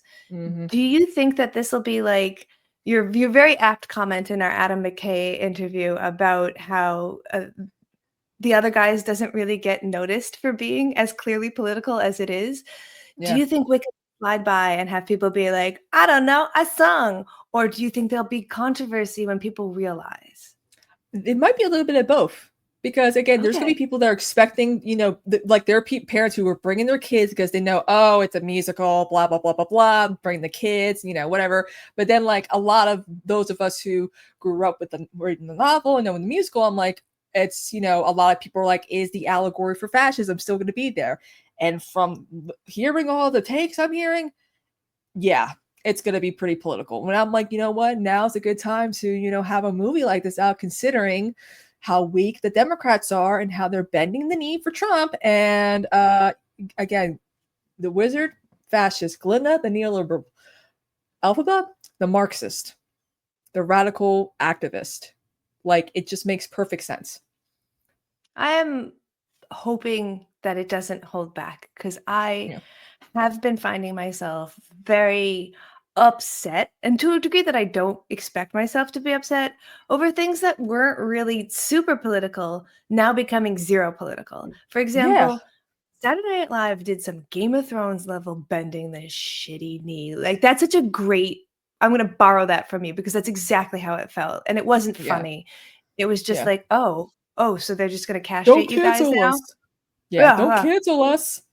please Joe and don't arrest Mika, anybody." Yeah, like, come everyone. on, you were supposed to be deviant as hell. Talking to McKay about how Upright Citizens Brigade started made me remember how deviant improv and sketch comedy can be. Yeah. Ah, I miss that. Yeah, that's why I'm excited, especially like we won't really see the impacts of the political aspects of Wicked probably till part two, Yeah. because Ooh. it'll be after college, and you know Mhm. they're all labeling her a wicked witch and stuff like that. So we don't really see, we see the aftermath of what happens when she rejects the wizard's offer, because the whole point of it, he's a very parental guy. He's a very sentimental guy, the wizard. He sees Alphaba Mhm. like a daughter. And he just wants all the Citizens of Oz to be like his kids, but he knows she's magical. And he's like, I want her to be my puppet, my very, very powerful puppet. And she's like, fuck no, I'm not doing that. I'm gonna do my own thing. And that's why she becomes basically like an enemy. She doesn't bend the knee to fascism. She doesn't do what Glinda does. Like, we learn like these things like Mm. that. And that's what makes her a badass, I think. And that's why I'm Yeah, I'm glad that they're gonna add more elements from the novel into this musical. that's yeah. When is the release date on part 2? Do you know? November next year. So exactly 1 year. Do you think that anyone will watch this not knowing that it is a two-parter? I feel like a lot of people some people are probably be like, oh, awesome. And I'm like, it doesn't end with Defying Gravity. Like, so many people think Defying Gravity is like the final number. I'm like, no, it's not. For Good is. Well, the final is, but still, like, Yes. there's act one always has to have a good, like good song to end, take a break, 15-minute break. But like for us, it's gonna be a 1 year break. Ooh, that's gonna be hard, but, what are you gonna do? I'm Yeah. surprised they're going a whole year and not, like, at least until the summer, but they are Yeah. doing a lot of marketing and selling a lot of auxiliary items, so it might be worth their time. Yeah. Gonna get that Alphabet cosplay ready. I'm gonna get green foundation. Green paint, no. Green paint is difficult to remove. The fact that like Mayron has like foundation out, I'm like, oh fuck yeah, I'm getting the foundation. Oh, I was just about to suggest too, their company, fantastic. The water-based one, I would suggest over the alcohol-based one. Put a good primer down first, and that's Yeah. what I used on our episode. It was very easy to get on and get off. Although I did Yeah. have to retire that beauty sponge. I never got the green out, Yeah, I'm gonna no have to get matter what. I'm gonna have to get like a different, like, I like to use my brushes. I'm gonna have to get like a different, because these are like Sigma beauty brushes. They're pretty bougie, so I'm gonna find one for like just put on green makeup for. And I hopefully after you and I see Wicked, we can convince the guys to maybe cover it eventually, I think because yeah. because again, politics. It's actually pretty political, this musical, and what they're adding into it. I think that if we do the Oscar coverage at all, we'll have to cover this hands down. Yeah, It's one of the it's only it's ones I think that's gonna be this big. Dune and Wicked. We're gonna get dick down, baby. Absolutely. And worst case scenario, if Conan wants to beg off of the episode, he's, we allow for that. We don't make people have to talk about things or see things they don't want to see. Yeah. Although it could be another great crossover where we're just like, what if you don't like it, Conan? Crossover Yeah. episode. Yeah. And I feel like maybe if I see it and like it, he'll be like, Yeah. maybe. He doesn't trust me when I like stuff, apparently. I mean, it's hard. I think sometimes I have super big biases. So when I try and recommend him an animated movie, it's hard to get through because he knows how much I love animation, and that love just doesn't totally always translate. So like, Yeah. God, buyer beware. Mileage may vary, I suppose. Although I do feel like some things like Your Monster is truly a good musical right on the edge for people who are like, I don't like that much singing, and I don't know if I like that much romance. Like it's really just a good amount of both. Yeah, definitely. Yeah. Definitely. So as we approach the end of this first part one, before we go and watch this movie, by the way, I am vibratingly level excited. I'm gonna go look up when the first showing is tomorrow. I'm so hyped about this. And again, I don't know any of the songs. I know the tune to Defying Gravity because of the Target commercial, and I've Yep. been actively avoiding the rest. Is there something that you are desperately looking forward to see, and something that you kind of hope that they cut out? Well, I do hope that they add more of the Wizard of Oz lore, make more connections Okay. to the original story. What do I want cut out? I mean, if they're expanding on stuff, I wouldn't know what they would cut out. I mean, if it's PG, they could have, there's a lot more mature stuff in the book. So I'm Mm, kind of glad they kept it to a PG rating. I mean, mhm. I would advise, like, if they were going to make this into part two, I'm like, and they're add elements from the novel, I'm like, I'm not looking forward to Wicked Part 2 where they're singing As Long As You're Mine while Fiyero oils up of his breast like he does in the novel. So yeah, keep it. Whoa! Oh What? God, she loved him. She loved it when he's like, "Oil my breasts, will you?" And I'm like, Jesus Christ, like it's Yeah, that's raunchy. not a when did you read this book? 12. All right, yeah, sometimes people are just like, "Literature's great for kids." And I This thick of a novel. Like, come on, people. She's reading, who cares? It's good. It's fine. Yeah, you want kids Ah. reading, right? Wow. Wow. Okay. Yeah. Well, sometimes, and I guess I'm gonna even crib myself on this. Sometimes I'll love a musical, but there's always that B-side track where you're like, you probably could have cut that. But then I feel like Mr. Cellophane was that track for me until I saw John C. Riley do Mhm. it. And then I was like, Yeah, wow, okay. Now I yeah, finally fully feel the weight of this scene and the importance of including it. yeah. Well, fun fact: Joel Grey was the original Amos Hart in Chicago back in the '70s, and he was the original wizard on Broadway in Wicked. What a great choice. Yeah, Oh, it's yeah. Goldblum in this, yes? Jeff Goldblum. When Yeah. I heard that he was gonna be, I'm like, we need someone who could be a charming sleazeball. So, and I kept thinking Jeff Goldblum, Jeff Goldblum, Jeff Goldblum. And when I heard he was playing the wizard, I was like, yes, we got it. Yeah, someone who And then, almost seems yeah, unearthly, like it's just an alien. I love it. Yeah. yeah. I'm excited. I'm like, yeah, Jeff Goldblum. I'm like, he was born to play this role. This is his whole career was leading up to this moment. And then Oh, Michelle cool. Yeoh as Madame Morrible. I'm excited about that. I keep forgetting that casting choice is there. That is every time I remember that she's in there, I'm like, oh yeah, fuck yeah, she's great. Yeah, yeah, extraordinary. Like, I'm like And Oscar winner here. so this starts at the very beginning of The Wizard of Oz. Is there a Dorothy in this? Well, in part two, there will be. We Okay. Do we learn, know we who? learn, we don't know who's we do apparently we do see a brief cameo of them Okay. in the first Okay. movie, Okay. but with part two, we learn about what really happened to her sister, who actually killed the Wicked Witch of the East. Why did that tornado come to Kansas? Why is Dorothy in Oz? Like we learn about all these things, and also was that a trapdoor? Or did she really melt? Like, we learned so many different little like things that what really went down the Wizard of Oz, all the shit that was happening behind the scenes, like we didn't know, like Elphaba and Glinda talking to each other, like like that's why I'm excited for part 2 as well. So I'm hyping up part 2 as well. I'm like, this is where all the Wizard of Oz stuff really comes to the play with part 2. That's fantastic. I might get too excited and have to read the book between 1 and 2 and not make it to 2. I'll be honest. I I mean, do it that took me sometimes. it took me a full day to read the full novel because I was that like sucked in. Oh god.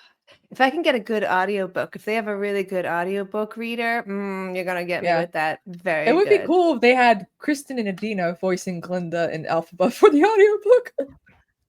I would listen to that. I know she's got a pretty high-pitched voice, but I actually find Kristen Chenoweth's voice incredibly charming. I know, it's adorable. She's just a little button. Her telling stories about living with Alan Rickman, I'm sorry, Alan Rickman, Alan Cumming for periods of time while they worked together. Yeah. I would buy a 2-hour ticket to the two of them sitting on stage just telling bitch sessions about each other. Yeah, she also went on a date with Prince. She was like, she told the story, I think, on like Jimmy Fallon, I think, and she's like, yeah, Prince. I met him and his guitar because she can play guitar, so she was playing guitar, and like he was impressed, but he was like, yeah, Prince wants to, have you at his place and take you out for a little dinner, and I was like, oh, girl, look at you getting that. He's also a short king too, so you two would have been perfect. Perfect. Oh man, that might be the bump between part 1 and part 2. I might include a clip of that interview. So, Yeah. anything to say before we wrap up part 1 and then go see this movie? I'm very, very confident that this film is going to be a major success, and it hopefully will lead to really, really good stage to screen adaptations of more beloved musicals and musicals that should have been like overdue for a film adaptation. Oh my god, yes, and then we'll have to cover those on Movie Night Extravaganza. Company the movie, let's go. Conan's. All right, welcome back. This is part 2. Both of us have now seen Wicked, and I'm not even gonna make you wait till the end, although we'll do it again at the end, but we fucking loved it. Yeah, we did. I told you were gonna love it. Dear audience members, I am like, there's Dark Souls, which is I think might be the only thing I'm more obsessed with in my life, and now I feel like, oh my god, I want to consume everything about this storyline. I rented the first book from the library already, and I won't bore you with the details. I'll throw it in the end in the trivia, but one of the characters from Dark Souls is very clearly influenced by this story. Yeah, I it's feel so good. I don't entirely like The Wizard of Oz, and I think this is just basically was like, what if we made all of it so much better? Yeah. I mean, as someone who loves The Wizard of Oz, I was crying within like the first like minute this movie started. So tell me, what was the first thing that got you to cry? Hit me with it. Okay, so like obviously I got chills the moment, you see the melt, the hat and like the water, and I'm like, oh my god, oh my god. And then you see, so I mean this could be spoiler alert for everyone, so whatever, Oh don't yeah, get mad back at us. end of this is big spoilers. You see Dorothy, the Tin Man, Scarecrow, and the Lion going back to Emerald City with the broomstick, and I'm like, oh my god, it's Dorothy. Like it was so bad. Like it was, and then you actually hear a mixture of Ding Dong, the Witch is Dead, we're off to see the wizard, and Somewhere in the Rainbow all mixing together where the Munchkins are announcing, like, hey, she's dead, she's dead, she's dead. Like, I had to, as someone who's seen The Wizard of Oz a gazillion times, I was able to pinpoint every single little Wizard of Oz Easter egg that was shown in this movie. I'm like, oh, there's that. Oh, there's that. Oh, there's that.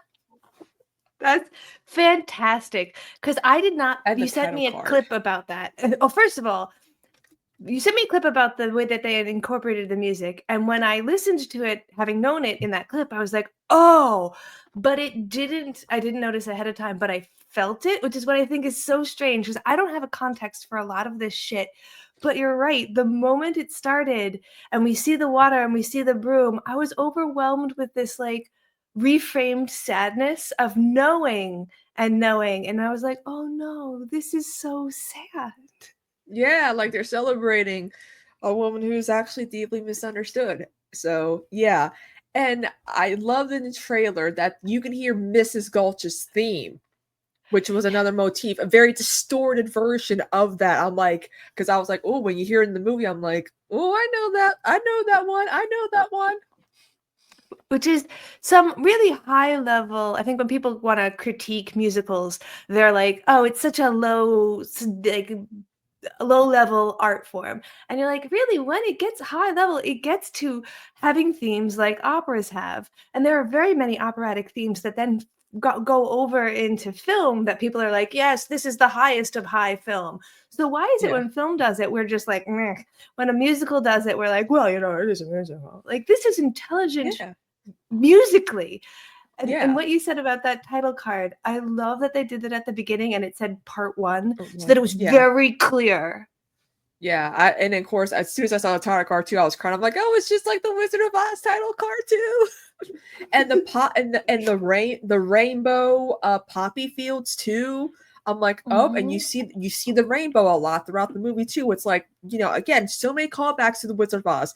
They knew that if they're doing this, they have to make a lot of, they gotta cherish the original story, by L. Frank Baum and of course the movie. They're like, this is not just a standalone. There's a history that ties into it, which makes me so happy that they, did so many Easter eggs. Like, my favorite Easter egg is when Fiero and Alphaba go rescue the lion cub. You know who that lion cub ends up being? And Who could it be? I don't know. There might be a lion in the story later on. But what I love about it is that she's riding on that very same bicycle that Amara Gulch is riding, and the lion cub Yes. pops his head out in the basket like Toto does Like in The Toto Wizard of does. Oz when Amara Gulch is trying to take him back to like the pound to get euthanized. That wasn't I was like, I've seen that before. That's exactly what happened in the beginning of The Wizard of Oz. Yeah, to reframe the narrative, to literally use the original narrative's symbols and images. And the poppies in Yeah. the beginning. Yes.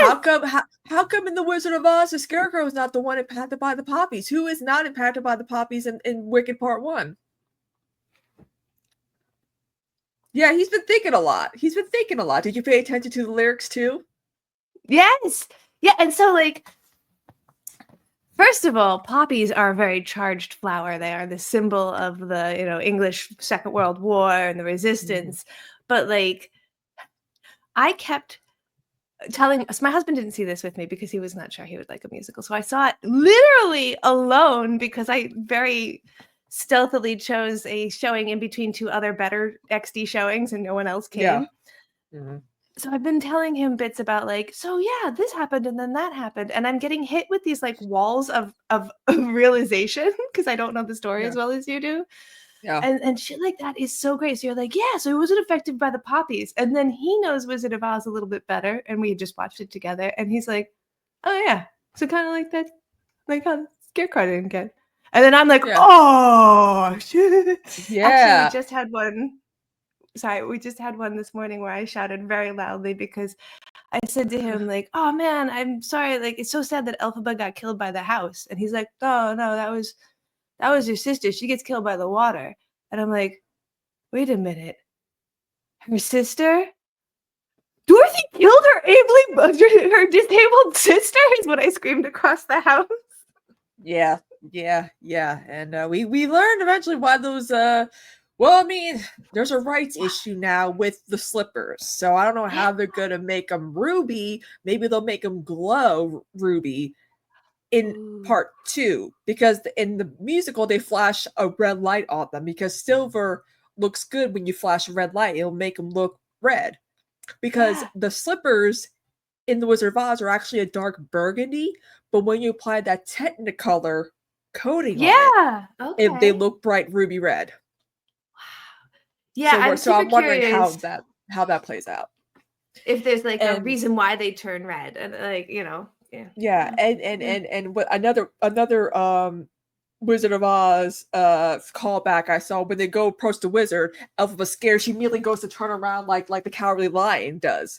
I'm like, yep, I saw that. I remember that one too. Like, there's so many throwbacks. I feel like that's why like someone like me was so overcome with emotion, especially a lot of us who love the Wizard of Oz. Like we've seen it so many times that we understand those callbacks and those throwbacks and like those motifs. But isn't this story a lot more political than one would think? Yes, yes. Oh my God. So this is a whole subject I wanted to cover with you about the idea of like, so is this more political than the original musical, which I haven't seen, or as political as the book, or less political than the book? It's not as political as the book, considering they had to condense it in like 2.5 hours. I mean, I think the Wicked novel goes deep into like the different like history of all the different like ownership of lands in Oz, because Elphaba's and Nessarosa's father was the governor of Munchkin at one point. And so they go into like, I think Gregory went into the history of like all the wars within like the land to try to get, figure out like the ownership. But it does mention like the politics and how the wizard is a fascist and she's an animal rights activist, and Glinda's the symbolism for neoliberalism, because you see what happens to her at the end. She's like, yeah, I'll go along with this. Like, and there's one point where she says to the history professor, like, do we have to learn about the past in history class? Which is like the most neoliberal sentence I think I've ever heard. Yes, those who do not remember the past are condemned to repeat it, Glinda. And even just why her name becomes Glinda is so, like, she's gonna do a whole like, this is what I'm doing to help the movement. I'm gonna turn my avatar to a goat, basically. Yes, I get another neoliberal thing to do. Like, it's so good. Attention, everyone. Oh, God. Yeah. Yes. So I was very into the political aspect of it. Do you think people could not notice that? I feel like a lot of right-wingers are going into this musical not knowing a goddamn thing. And they're like, wait, is this fucking play about us? Like Maddie from Euphoria in season 2? Like, it's like that thing happening. And I'm like, oh, but these people are, but the best part about it is that so many Wicked fans are like, this is not for you, this is for us. Okay, you don't understand that this story is all about you, motherfuckers. Like, no. This, and part 2 is gonna come at a time where we're almost like halfway to Trump's, first year into Trump's presidency. So that's gonna be interesting.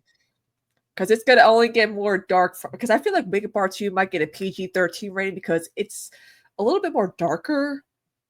So it's gonna be interesting to see like how they handle some of the dark natures, because again, Elphaba and Fiero's love story is very, very dirty and raunchy and sexually charged. I posted on TikTok my review when I saw it and said, like, I'm getting the book from the library, I'm in it deep. Like, and all the comments are like, boom, boom, boom, boom, rolling in so fast, and people being like, it's it's a little bit more than a PG, and then it just keeps getting more intense until someone's harder. Like, it's hard. Oh. Yep. I mean, I'm here for that. I love it. I would like for oil my breasts, will you? Like, okay. That's one of their favorite pastimes, is him just oiling up her body. Like, that's literally in the book. I mean, you don't want to get ashy, so yeah, fuck it, right? Yeah. I mean, and even in like the novel, she was fed blood as a child. Like, there was things like that they had to like cut out, obviously. Like, she would freak out if she had to go bathe in water, so they had to bathe her in like milk, like stuff like that, which is interesting, which is like, oh, so she did die. And I'm like, yeah, sure. Yeah, she water, really evil. Bad water's bad. Don't drink water. Don't stay hydrated. Yeah. But and yeah. I was gonna say, how do they know that water hurts her? Because when she was a baby and a child, she would like freak out if she had to get into water. And so they just assume like that's what kills her. Somebody posts, a lot of people are saying like, well, she cries so much in Wicked, Cynthia Erivo's character, because shit is fucking moving. Okay. Yeah, I was crying during that part too, because you hear For Good, the song for their duet from Act 2 mixed into that Oz Dust duet dance that they do together. Yeah. I'm like, well, it's more than just water that's in tears, guys. Well, first of all, yes. First of all, it's like salt and like, and way to get pedantic, yeah, well, actually, yes, indeed. Yeah. Yeah, so is this based on just the first book in the Wicked series? Because there's 4, or does it kind of like moves around in it? It's the entire book. It's just Okay, that one book. okay. We don't see Elphaba's son or anything like that. Though I do recommend reading Son of a Witch. Yeah, yeah. I mean, Yeah, I think it's interesting how much like The Wizard of Oz is in so many references in so many things, yeah, but I didn't realize how much Wicked references permeate into that as well, to almost feel like they are canonized in the story just as much as yeah. the original one. Yeah, people are telling me, "Oh, it's fan fiction." I'm like, "Oh no, bitches, it's canon to me." I'm sorry, but like, I mean, there's too many throwbacks to the Wizard of Oz for it to not be kind of somewhat canon, and that's why you see all the TikToks of like, "It really was no miracle." And Glenn like listening to Dorothy, like, "Yeah, all back to Wicket's happening right now. Yep, yep, yep. You know, like it's so funny seeing Man. all these people make all these TikToks." What is your favorite TikTok trend so far, or reemergence so far in the love that is coming out? Because people are loving Ooh, this. it has to be the one where they're like Glinda during it really was no miracle where she's just like Yeah, that one. yeah, that's the best one. That's the best one. Or of course the one where it's like ticket to what movie and everyone's dressed up like, oh yeah, we're gonna see the Gladiator dressed up as like Glinda and Elphaba. Like, let's do an Oppenheimer a Barbenheimer thing. That is true. There are some really good costumes coming out. People dressed as Glinda and Elphaba. If Yeah. you when we convince them to cover it on movie night, not if. Yeah. Which one When. would you dress up as, or who would you dress up? It doesn't have to be Glinda or Elphaba. Who would you cosplay? I would if I had the aluminum paste, I would definitely do the Tin Man, but he's not in part one. Oh, that's cool. Well, you know what? You do whatever you want, girl. Yeah, Fuck we it. should definitely do a Elphaba and Glinda one. I'm so down for that. And even I'm down for God, what is Michelle Yeoh's character's name? Madame Morrible. She was superb. And I kept thinking about Carol Kane as well, because you saw it that way, and I could have Yeah. equally good. I loved her Yes. character. Yeah, and pay attention to how she knows that weather is her specialty. Yes! Again, another thing that just like nothing is a throwaway. It's all just like a domino waiting to fall together in this beautiful explanation of some things that just felt like, why would it be like this? Why would it be like every question I had when I was incredulous for Wizard of Oz is like Wicked just stepped in and was like, hold my beer. Yeah, this is exactly how all this went down. Like, and again, that's why like so many people just love Wiki because it just kind of fills in all those gaps in the story too. Because Mhm. that's why Do, it's like it's gonna be interesting for do you part feel two. Because like I was gonna say, do you feel like if this was not a musical, if they went for a straight adaptation of the book, there would be less heel digging and people would be more willing to just see it? what I think more people probably would be willing to just see it, but since Wicked is like Phantom of the Opera levels of like legendary, and it's been running for 21 years, it's old enough to drink now. I feel like people are like, fuck it, I'm gonna go see it. It's a musical, I don't care. It's Wizard of Mhm, Oz. Wizard of Oz was technically a musical. I'm gonna go see it. mhm. Nostalgia, childhood. So I feel like a lot more people are like, it's a musical, but who cares? Type of situation. Yeah. Because they did not cut anything. Like they changed a few things but they Okay. didn't cut a single song. They Okay. they fleshed out more. Like we saw more of her childhood during No More's The Wicked. We didn't see that in the show. We just see like the parental stuff. Also, why don't they show Elphaba's biological father's face? I mean, Because it's clearly so I'm just gonna throw it yeah, out there. I don't this is my suspicion. Um yeah, the guy who's really super into green shit might, and who keeps being like, I want to be your father, might be yeah. I mean, they could not hide Jeff Goldblum's isms in that part. I'm like, oh my god, seriously, you couldn't find like someone who didn't like maybe like a younger dude who kind of sounds like Jeff Goldblum, but it's definitely not Jeff Goldblum. I'm like, come on, we know what he talks like, and now this is what he sings like. Oh lord, I think he wanted green kids. I think he loves the color green too much. He's like, I want a green kid too. Like I'm weird like that. That's but that's like So, for a character who is that self-absorbed and that clearly involved in wanting money, because he really does represent the capitalistic machine, of Yeah. course he wouldn't actually want a kid. He'd want to he the first thing he'd think about his kid is like, is it a color that I like it's a car or something? Like, of Something I can course he's such control and manipulate. a shit. Yeah. Yeah. Oh man. And going back to the concept of this being a musical versus a straight production of the book, I really feel like that actually elevates a lot of what we're talking here in a way that I Mhm. don't always feel is true when I watch certain musicals that are maybe just a little bit older.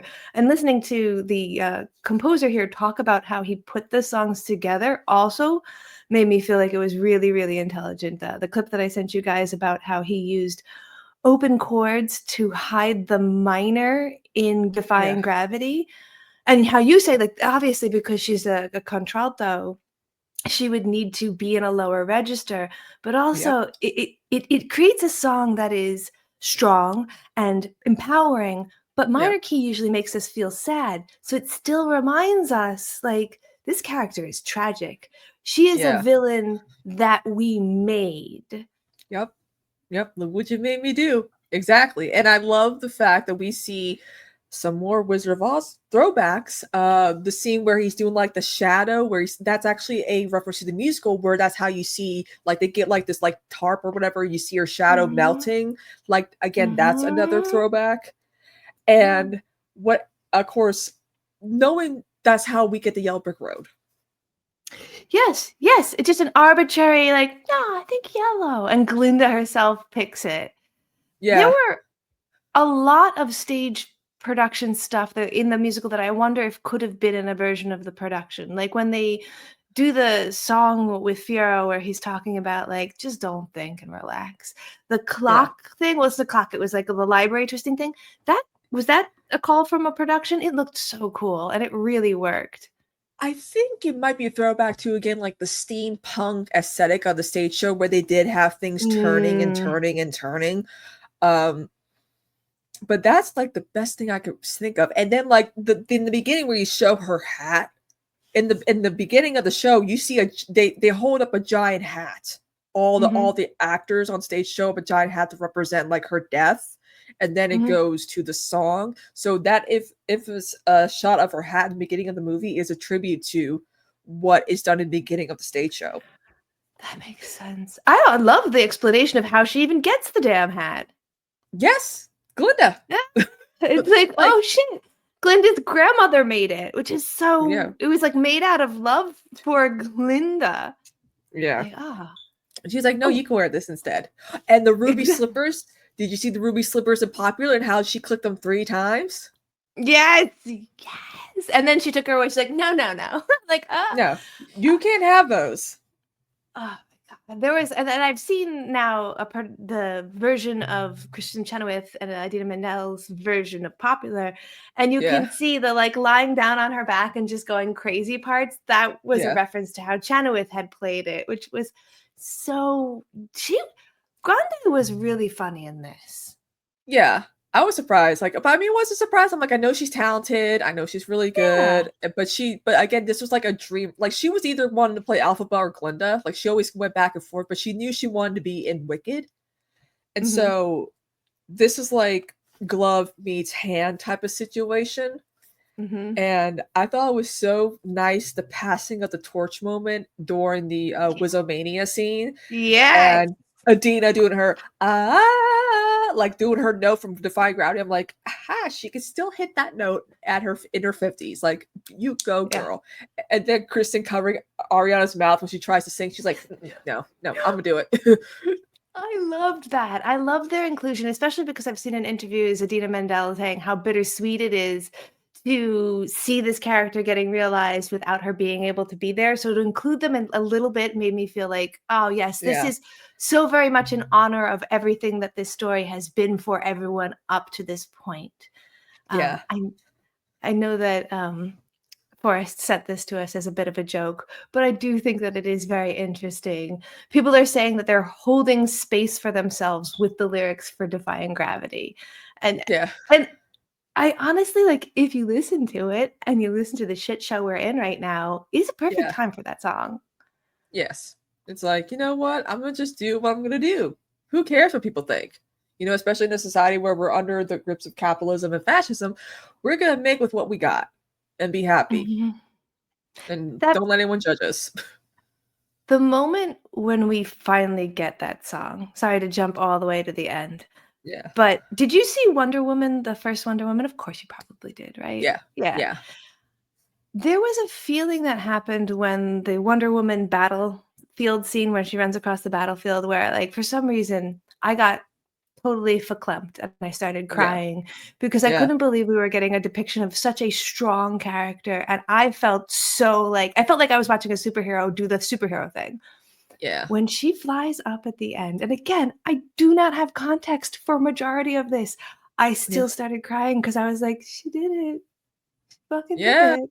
This How is she gets so her cool." broomstick and the cape. Like she's And flying she and then sees she her younger self, like, oh, yes. I was like, this is what the musical didn't have, but it's so good that they expanded on it in the movie. And that's why I feel like nowadays, you know, I feel like with Wicked, a lot of people are going to try to do movie musicals again, but they have mhm, to follow the Wicked formula. Maybe not cut stuff out, maybe flesh some stuff out, maybe split into two parts if it's long enough. mhm. Maybe change a few things, expand on some things. I mean, that would be a time for them to redo Phantom of the Opera because I agree. Joel I Schumacher really sucked at agree. directing that. Like that movie just was not good. No, no. Mm. Emmy Rossum was still too young to be singing. Her voice wasn't fully developed yet. Her Butler, we know all about that. But I will say Jeff Goldblum and Michelle Yeoh did the best like Rex Harrison type of impression, which is you graduate from the school of talk singing because they're Yeah. not really the best, they're not the best singers, so they go with like the talk singing type of thing, like Rex Harrison does in My Fair Lady. So I'm Yes. like, they utilize that skill really well, which makes it sound like, oh, they can't sing, but it's like, no, they're able to do the thing that Rex Harrison was able to get away with and succeeded, Oh, yeah, which is nobody's good for gonna argue, non-singers. yeah, that Rex Harrison isn't incredibly successful as a Yeah. Broadway musical performer, and My Fair Lady is one of my favorite plays, and he gets to be both, yeah, so he gets to do it both times. Julie Andrews, but Yeah. I agree entirely because Michelle Yeoh, like, we have to remind ourselves, she did not like, English, not even her first language. She has Nope. been around the block and then some, so for her to start in, like, Chinese action films where she barely spoke and it was all about the action, to now be in a huge American musical with a solo, like, with her own song, like, I Mhm. also got a little verklempt when she started her bit because I was like, "You did it, girl. I fucking love you." Yep. Yep. Yeah. And I just love Dora the Wizard and I, where Alpha actually jumps up and you see the rainbow again Yeah. and blue birds, Yeah. you know, like over the rainbow.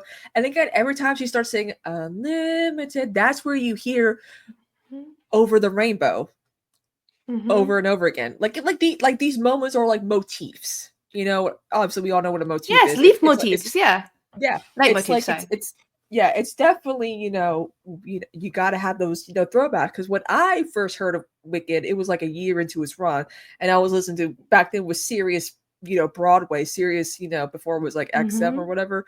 Um and Seth Rudetsky, who's a well-known pianist and DJ for Broadway, whatever, he was pointing out, as a pianist, he was pointing out like all the musical motifs and like the throwbacks to the Wizard of Oz, and I was like, oh, so when I would listen to the songs again, I remembered a lot. So again, like, as someone who loved Wicked, another reason why I cried, because it was one of the first musicals that I became obsessed with. Oh god, it's so easy to want to become obsessed with this because there's every question that you ask has an answer and also another question to ask. So it rewards Yeah, you for paying attention. Like you say, every single reference, it rewards you for really paying attention.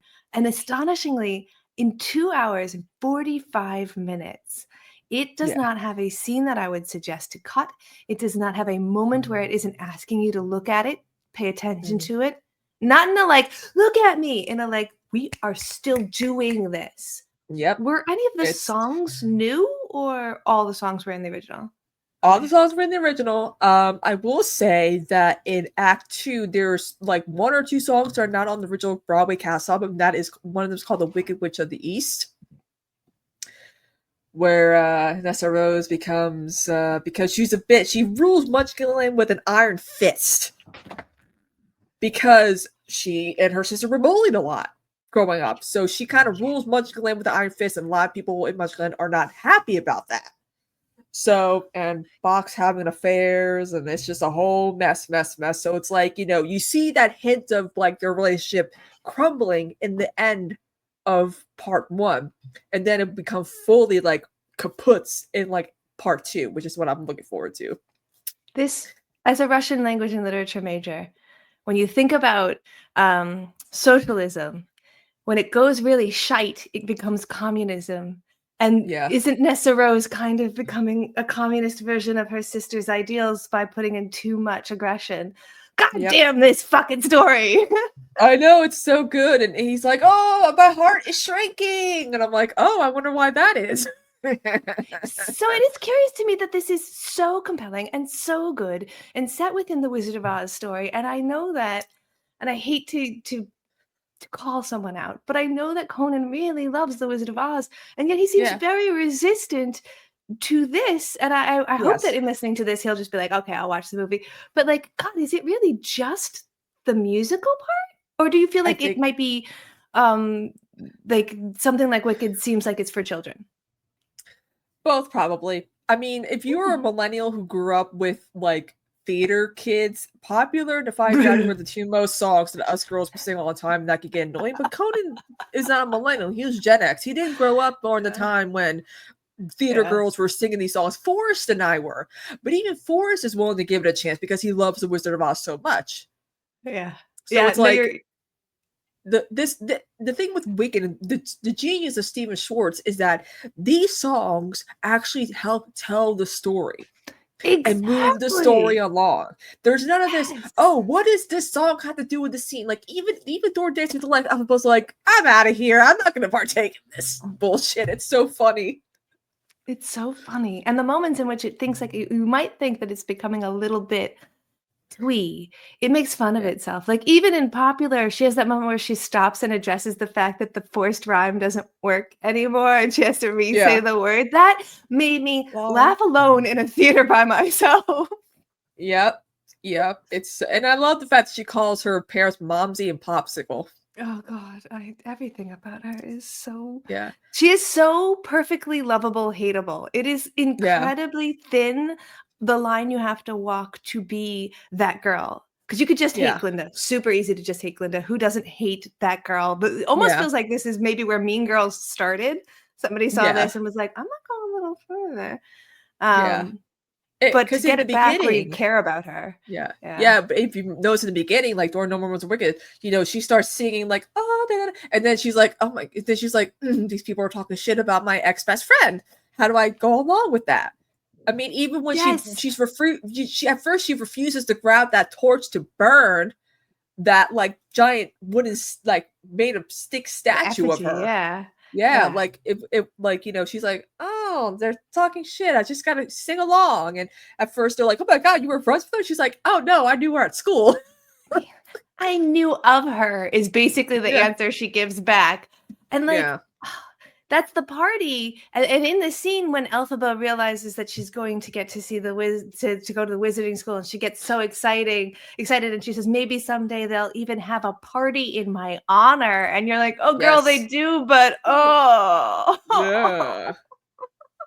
that's and also the fact that they actually talked about the Grimoire, like, that book, if you think about it, the wizard was not the prophecy to read the Grimoire. You know who was the prophecy in the end?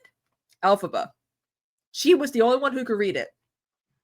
Very fascinating information with that, especially because you start to then ask yourself questions like, okay, so then who the fuck is the wizard, and how the fuck did he actually get here? I did eagle eye one thing. I noticed when they're trying to leave at the end, the poster that says his full name. Riggs, I think, is the last name, and like, he's a goddamn huckster. And then I remember what you guys told me about the Wizard of Oz and Frank L. Baum being really against that kind of hucksterism that was coming out at the time when he wrote this book. Yep. Yep. And he also said the infamous wizard quote, "Back where I come from." I'm like, yeah, you say that a lot in the Wizard of Oz, like in like 2 minutes tops, like within 2 minutes of each other. So it was interesting that, you know, we learned more about the wizard in part two. Like he talks about like Mhm. who Mhm. would have thought this corn-fed hick can, build a town of green and have be, they call me wonderful. So I just said, yeah, I'm wonderful, cool. Like, yeah, I'm the guy. I'm the guy you want. Like, He literally picks himself up by his bootstraps and just does it. or hot air balloon in this case. Oh, fuck him. Fuck him Yeah, so hard. I know. I and it's like when Elphaba and Glinda are talking at the end, and she's just like, "We've offered you everything you've ever wanted. Wouldn't you take it?" And she's like, "Under this perversion of my dream, I would never." I Mm-mm. genuinely think there are people for whom that is a real struggle, and that makes me sick. That Yeah. makes me sick. Yeah, become a sellout. So, but she's like, no, I want you to help the animals. And when she realizes he has no power, I'm like, yes, yes, you tell your whatever, like those spoilers or whatever. I mean, come on. I mean, why does he want to And kill her in part two? Like, come on, people. come She on, he obviously. thought that he could manipulate, control her, but she's like, no. I mean, this is what happens when you're raised by a governor who of a father who kind of hates you and blames you for why the other sister is the way she is. I mean, she was always politically. I mean, how does one become politically engaged? Sometimes during college, and that's what Dr. Dilliman represents, voiced by Peter Dinklage. Mhm. Like he represents like the minority group that's being oppressed. I noticed in the scene when they first arrive and they have the like explosion in the courtyard, the Yeah. image that comes out from behind the circle that had his Yep. face in it has all these Yep. animals gathered together. That must allude to something. The animals used to rule the lands. Yeah. Yeah, They and used like to be the this was even their leaders. university. They didn't even like he didn't come there and build shit. Like they had buildings before he even got here. He didn't Yeah. take them out of complete Munchkin nothing. labor built the lands that the wizard made. Like the Yellow Brick Road made by Munchkin labor, the fucking Emerald City again built by Munchkin labor, and probably animal labor too. Because you notice Chistery. She's like, "Oh, nice to meet you." He's like, "Oh, he ain't much of a talker," and I'm like, "Mm-hmm." And we learn Mhm. how they became flying monkeys because Alpha fucked up and read something, and she feels guilty, which is why she rules over them, and you see them become her closest confidants because she wants to make up to them. Like it's again throwbacks how everything in Wizard of Oz comes to be. Yeah, that makes it's such an interesting way to give those characters an origin story that has depth and has meaning besides like, "This is cool and creepy looking, right?" Right? Yeah, Like, of and course. the monkey sounds exactly like the sound effect for the hoo hoo hoo that was used in the original Wizard of Oz. I'm like, did they actually take that audio and reused it for the monkeys in this movie? Because I'm like, I recognize that sound, those monkey I sounds. I really do think that they did because it's such a specific monkey sound that like Yep. and this is such a thoughtful production, I would be surprised if they didn't. Yeah. That scene was really hard to watch. Yeah. Yeah. I was like, ooh, ooh, because we don't really see. I don't remember seeing. All I know is we just saw Chistery Mhm. in the first one. We don't. I think in the musical, the guards try to find her. I mean, they do, but then we don't really. I don't remember a monkey chase because again, too many. There's not enough cast members to have all of them, flying monkeys. So they always have like one person play like Chistery, her closest confidant monkey, which is probably a stand-in for Nico in The Wizard of Oz, because in Wizard of Oz, the main monkey was named Nico. Okay, yeah, yeah, that would yeah, there's obviously, like, at the end when she does the big, huge reveal on the cloak and everything, you couldn't do that unless it was, Mhm. like sometimes Phantom of the Opera, they have the whole chandelier fall down and into, like Yeah. You're that's like, oh, gotta be there the it goes. big thing that they do, so if they're gonna Yeah. do it. And they Ah. used a cherry picker to lift her up too, like in the show. That's how they do it. They Ah! lift her up with a cherry picker. So no, really, like I mean, some wires, but they kept her like so she's able to move a lot via a cherry picker. Because what happens is they have a giant like cloak that covers up the cherry picker. So it looks Yeah. like her skirt's really, really long and wide. And that's how they do it, and that's how they end like act one. Oh God, I've done something very similar. I did a production of Fiddler on the Roof where we didn't have the music because we couldn't afford it because we were public school, so we did it a cappella. I was not a very good Yeah. singer, but I'm in one scene in the end of Act One where I Yeah. play the ghost of the mother in that like Tabia scene, and they needed me to Yeah. Yeah. fly, so they built a really big dress that hid the metal movable stairs, and they just like slide the stairs around, and you're just up there like, we're doing it. So Yeah. yeah, it's a Right. good way to end an act, though, right? Yeah, Like, yeah. Like, I mean, that's why a lot of people are like, "Oh my god, we got." I mean, they should release Wicked Part 2 during the summer. Do I have to wait a whole fucking year? I mean, I know exactly what happens, but come on, this is when all the Wizard of Oz stuff really starts to tie in. Whoever's going to be playing, because I have a weird feeling they're going to expand on the Wizard of Oz and add like actual dialogue for Dorothy and all of them because of who the characters in Part 2 end up being. I mean, from Part 1 end up being in Part 2. So oh. whoever's gonna play Dorothy has a big fucking shoes to fill. So that was my next question: is why wait a whole year? Seems silly. And Yeah. do we know who's going to play Dorothy yet? No. We don't know. We do not know. But it would be so sweet in a weird way to have like Lorna Luft and Liza Minnelli somehow make cameos in part 2 because they both approve of the show. They both approve of the movie. You know, that's without their mother, there would be no Wicked, you know? There Without has to Margaret be somewhere. Hamilton, there has to be, or some like like Mhm. a last name like Luft or Minnelli being mentioned like as characters like in the movie. I mean, Mhm. it's going to be fascinating to see who fills in those shoes because a lot of people are like, how are they going to be cameos in the beginning? I'm like, because the movie ends with the witch dying, so of course you're probably going to see them going back to Emerald City. And I was like, oh my god, you know, like it was. I was like, oh god, this. I'm like, I didn't get enough napkins for tissues. Like it was so bad. God, that would be really fulfilling. I would love to have them be somewhere. Obviously, hiccup there. Obviously, Yeah, they can't be Dorothy. But I yeah, would love that level of like wink nod.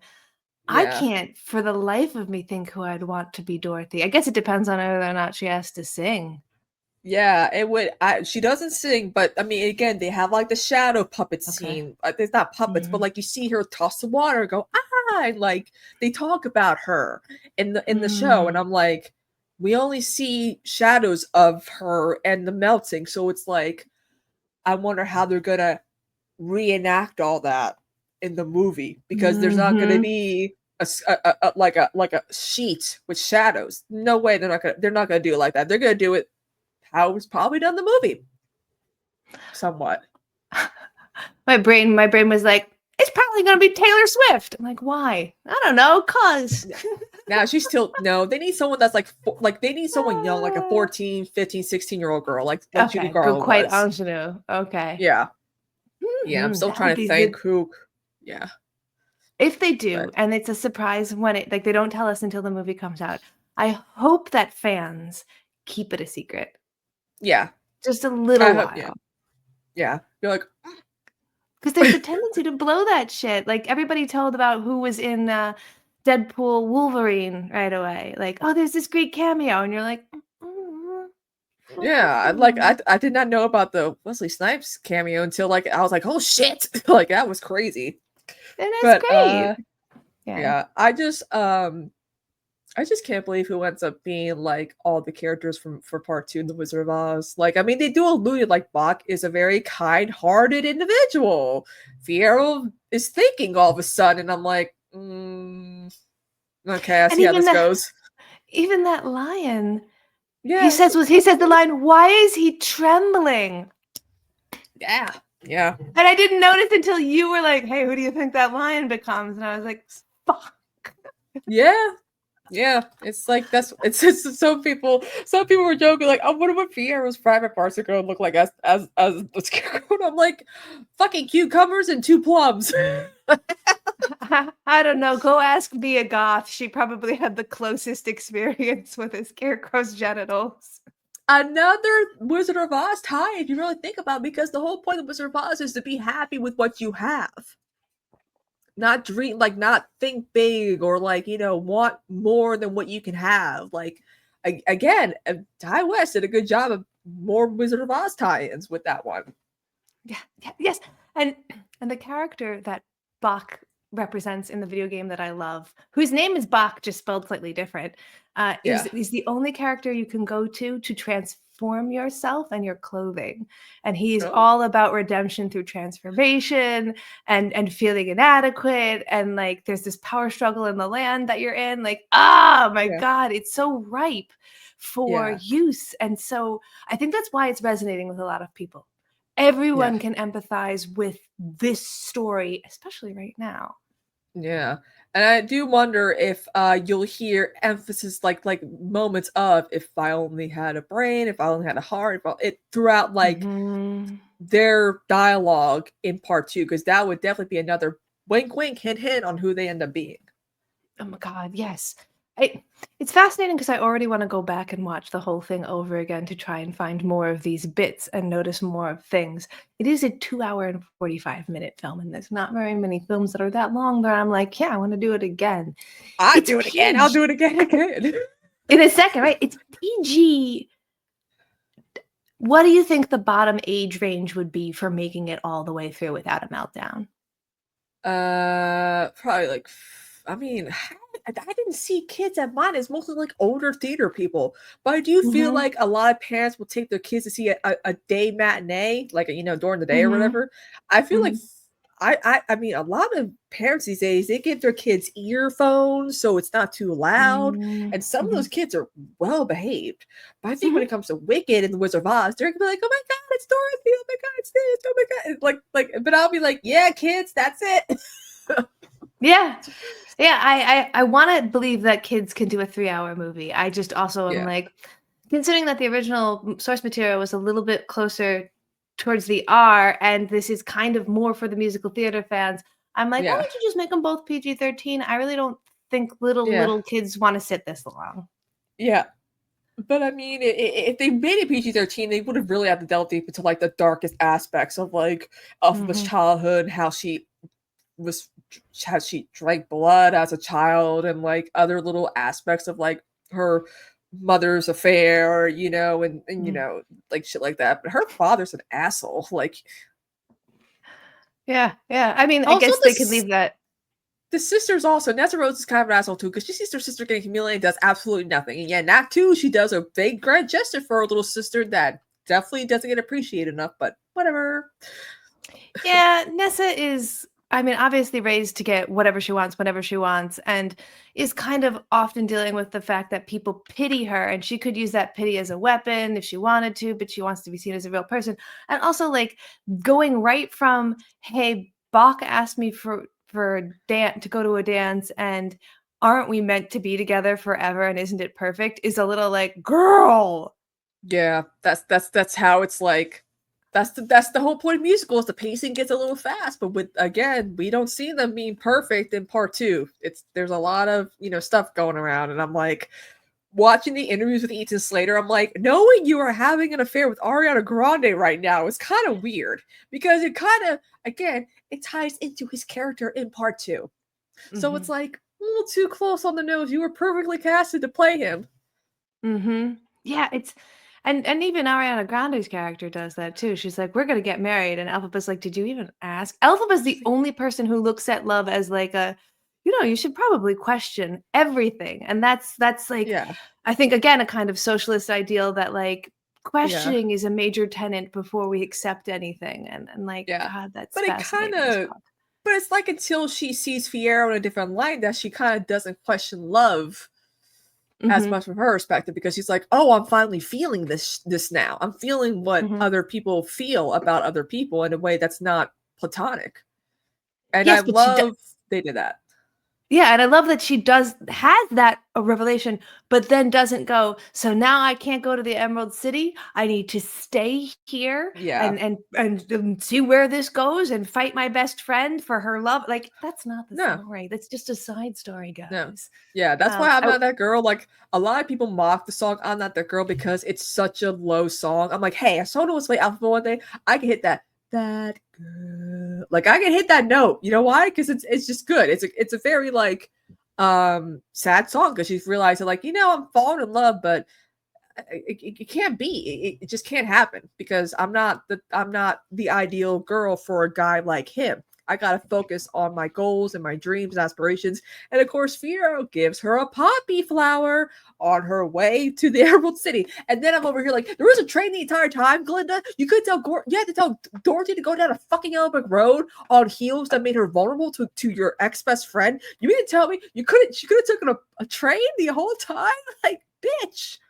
I think She she was was going through enjoying the something. torture. I think she was Yeah. enjoying the torture, or maybe like, maybe somebody else can take care of this problem for me, and maybe she doesn't make it where she's going. I'm just saying. I know Yeah. my sister's out there.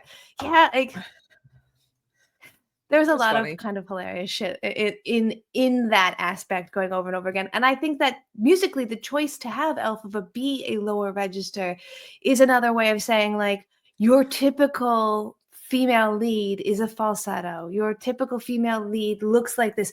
Everyone wants the good girl to look like this and sound like this. But what Yeah. if this is a story about someone who doesn't look like that and doesn't sound like that? And this is where I come to the like, okay, so people were upset that a black woman is playing Elphaba because I feel like a black woman should have always been playing Elphaba. Like that's Yeah. kind of the story here. Yeah. Mostly a lot of Jewish women play Alphaba because stereotypical Jewish nose situation, which to me is stupid that they would do that. I'm like, if you can sing, fine. Like that's my whole thing about it. Like Adina Menzel, Jewish, Shoshana Bean, Jewish, Eden Espinosa, Jewish. Yeah. A lot of, Yeah. Alexander Socha right now, Jewish. Like so many actresses who play Alphabet are Jewish. Because it's just, I guess they got the stereotypical pointed features. Yeah, yeah, they're casting that for that. yeah, but so does Cynthia Erivo. Like she has some of those pointed features too. And I mean, they didn't have to put a fake chin or a fake nose on her, like they did with Margaret Hamilton with the chin and all that. Hmm. But again, it's like, guys, she's gonna be green. Who the fuck cares? Like maybe her mother was mixed, her mother was black. That's fine. But it's like, who the fuck cares? As long as she can sing and look good in green paint, like that's what should matter. Hmm.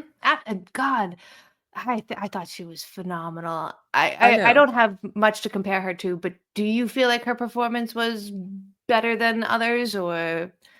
For if they were to cast like other people, I feel like they would not have lived up to her because she was in The Color Purple. Mhm. She has a theater background that Yes. she's won awards Yeah. for. And also what's great about her is that her vocal range is very, very diverse, very, very like the Mhm. range is there. So she can hit some high notes and also hit the low notes, which makes her a good like mezzo, soprano, contralto type of situation, which is Mhm. perfect for Elphaba. And the fact that Ariana Grande did not do like a Mariah Carey-esque sort of performance as Glinda, she actually Mhm. hit like operatic lyric soprano notes was Mhm. perfect. Yes, Like yes, more of a Kristen Chenoweth in would. person. Yeah, Yeah. exactly. Because Chenoweth really hit operatic notes when she did it. She's so good at that high register. She's very, Yeah. very.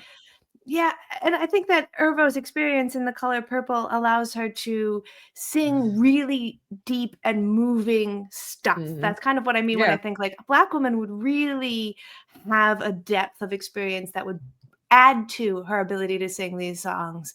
Yeah. And like she obviously sang well, but in those moments where like there's a tear coming down her eye or she's conflicted between this feeling that she's having with fear, I really felt it. And in a stage production, we wouldn't be close enough to see her. She doesn't always Yeah. do close-ups. She really knew what she was doing. Yeah, Loved that's it. why a lot of people are like, "Why is everything toned down in the movie?" I'm like, because when they're doing a musical, you gotta be loud and over emotional so everyone can hear and maybe Mhm. visualize what you're feeling. If you're, because I was like up top when I saw Wicked on tour back in 2005. Like I was like, but like the Yeah. sets were good, everything was great, Mhm. So it's like, but they did a good job at not overdoing it Mhm. like with the dialogue, with the dramatics, with it was the right amount of like, oh, this is actually an adaptation of a show for film, which Mhm. is great. Yes, they use the strengths of what works in a musical, the strengths of what works in an opera, and the strengths of what works in a film to make purposeful decisions. And that Yep, is why I really do feel like we were talking about is this going to be on the Oscars? Obviously, for the set design and the costume, but I don't hesitate to now say that I do best believe the picture. acting. Yeah. Best Picture. I was just listening to an amazing interview with Rita Moreno talking about her new Barbie, where she's wearing the dress that she wore when she accepted the Oscar, and like Yes. how she didn't think she was going to win the Oscar, but she's sitting Hmm. there and it's getting West Side is winning more and more and more, and it's getting to her category, and she's like, "Shit, I think I might win." Like Look I at think Catherine that's what we might see. Zeta-Jones. Catherine Zeta-Jones for Chicago, Best Supporting Actor. Chicago was the last movie musical to win Best Picture. Wicked could actually kick Dune's butt this year. And I did not. I mean, when it comes to Best Picture, I didn't think that though. I was like, but now that I saw Wicked, I'm like, oh, it's gonna be. We're gonna get dicked down this award season. I'm going to say something kind of controversial, and I don't Uh care. I think that the acting in this film is across the board better than the acting in Dune. Sorry. oh. I mean, I'm I th agree with you. There's some standout performances in Dune, but as an ensemble cast, I do believe that the leads in this are carrying a heavier load more successfully. Yeah. Oh yeah, But I there are agree. some costumes in Dune that I am madly impressed by. So I do feel like it Yeah. could be at anyone's game on the costume level here, Yeah. but I think the acting is superb. Yeah. Yeah. Yeah. And Jonathan Bailey's fear, I forgot he was gay. I'm like, oh, but I'm like, oh fuck, he's gay. God damn it. So one of my I am a Shondaland aficionado. I like Yeah. all of the shows in Shondaland. I live for Shonda Rhimes. Yeah. I love him so much in Bridgerton. I saw an interview with him recently. Did you know that the horse that Fiora rides on is the same horse from Bridgerton because him and the horse have a connection? Yep. Yep. And that How horse looked fucking kind of cute. blue. That horse looked kind of dark blue to me, and I'm like, hmm.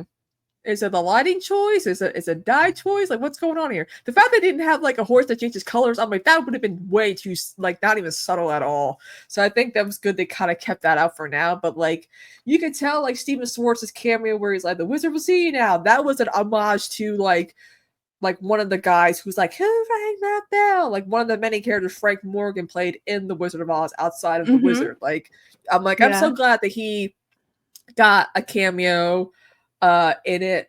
Obviously, I feel like Andrew Lloyd Webber's watching Wicked right now thinking, oh man, Phantom of the Opera could have been like this. But you didn't let Warner Brothers do like the problem with Andrew Lloyd Webber and his film adaptations that he doesn't let a studio go ham. He doesn't let a studio gain much control, which is why Evita didn't do so well. Mm. Phantom didn't do so well.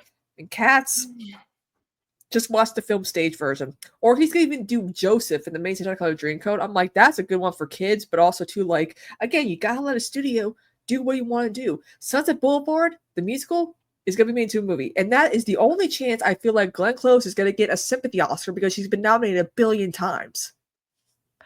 I have been watching the tickets for Sunset Boulevard, which stars oh god, Pussycat Dolls, Nicole the pussycat Scherzinger. Nicole I can never say her name correctly, Nicole Yeah. Scherzinger, and here's Yeah. something that I'm gonna say that's gonna make me sound trashy.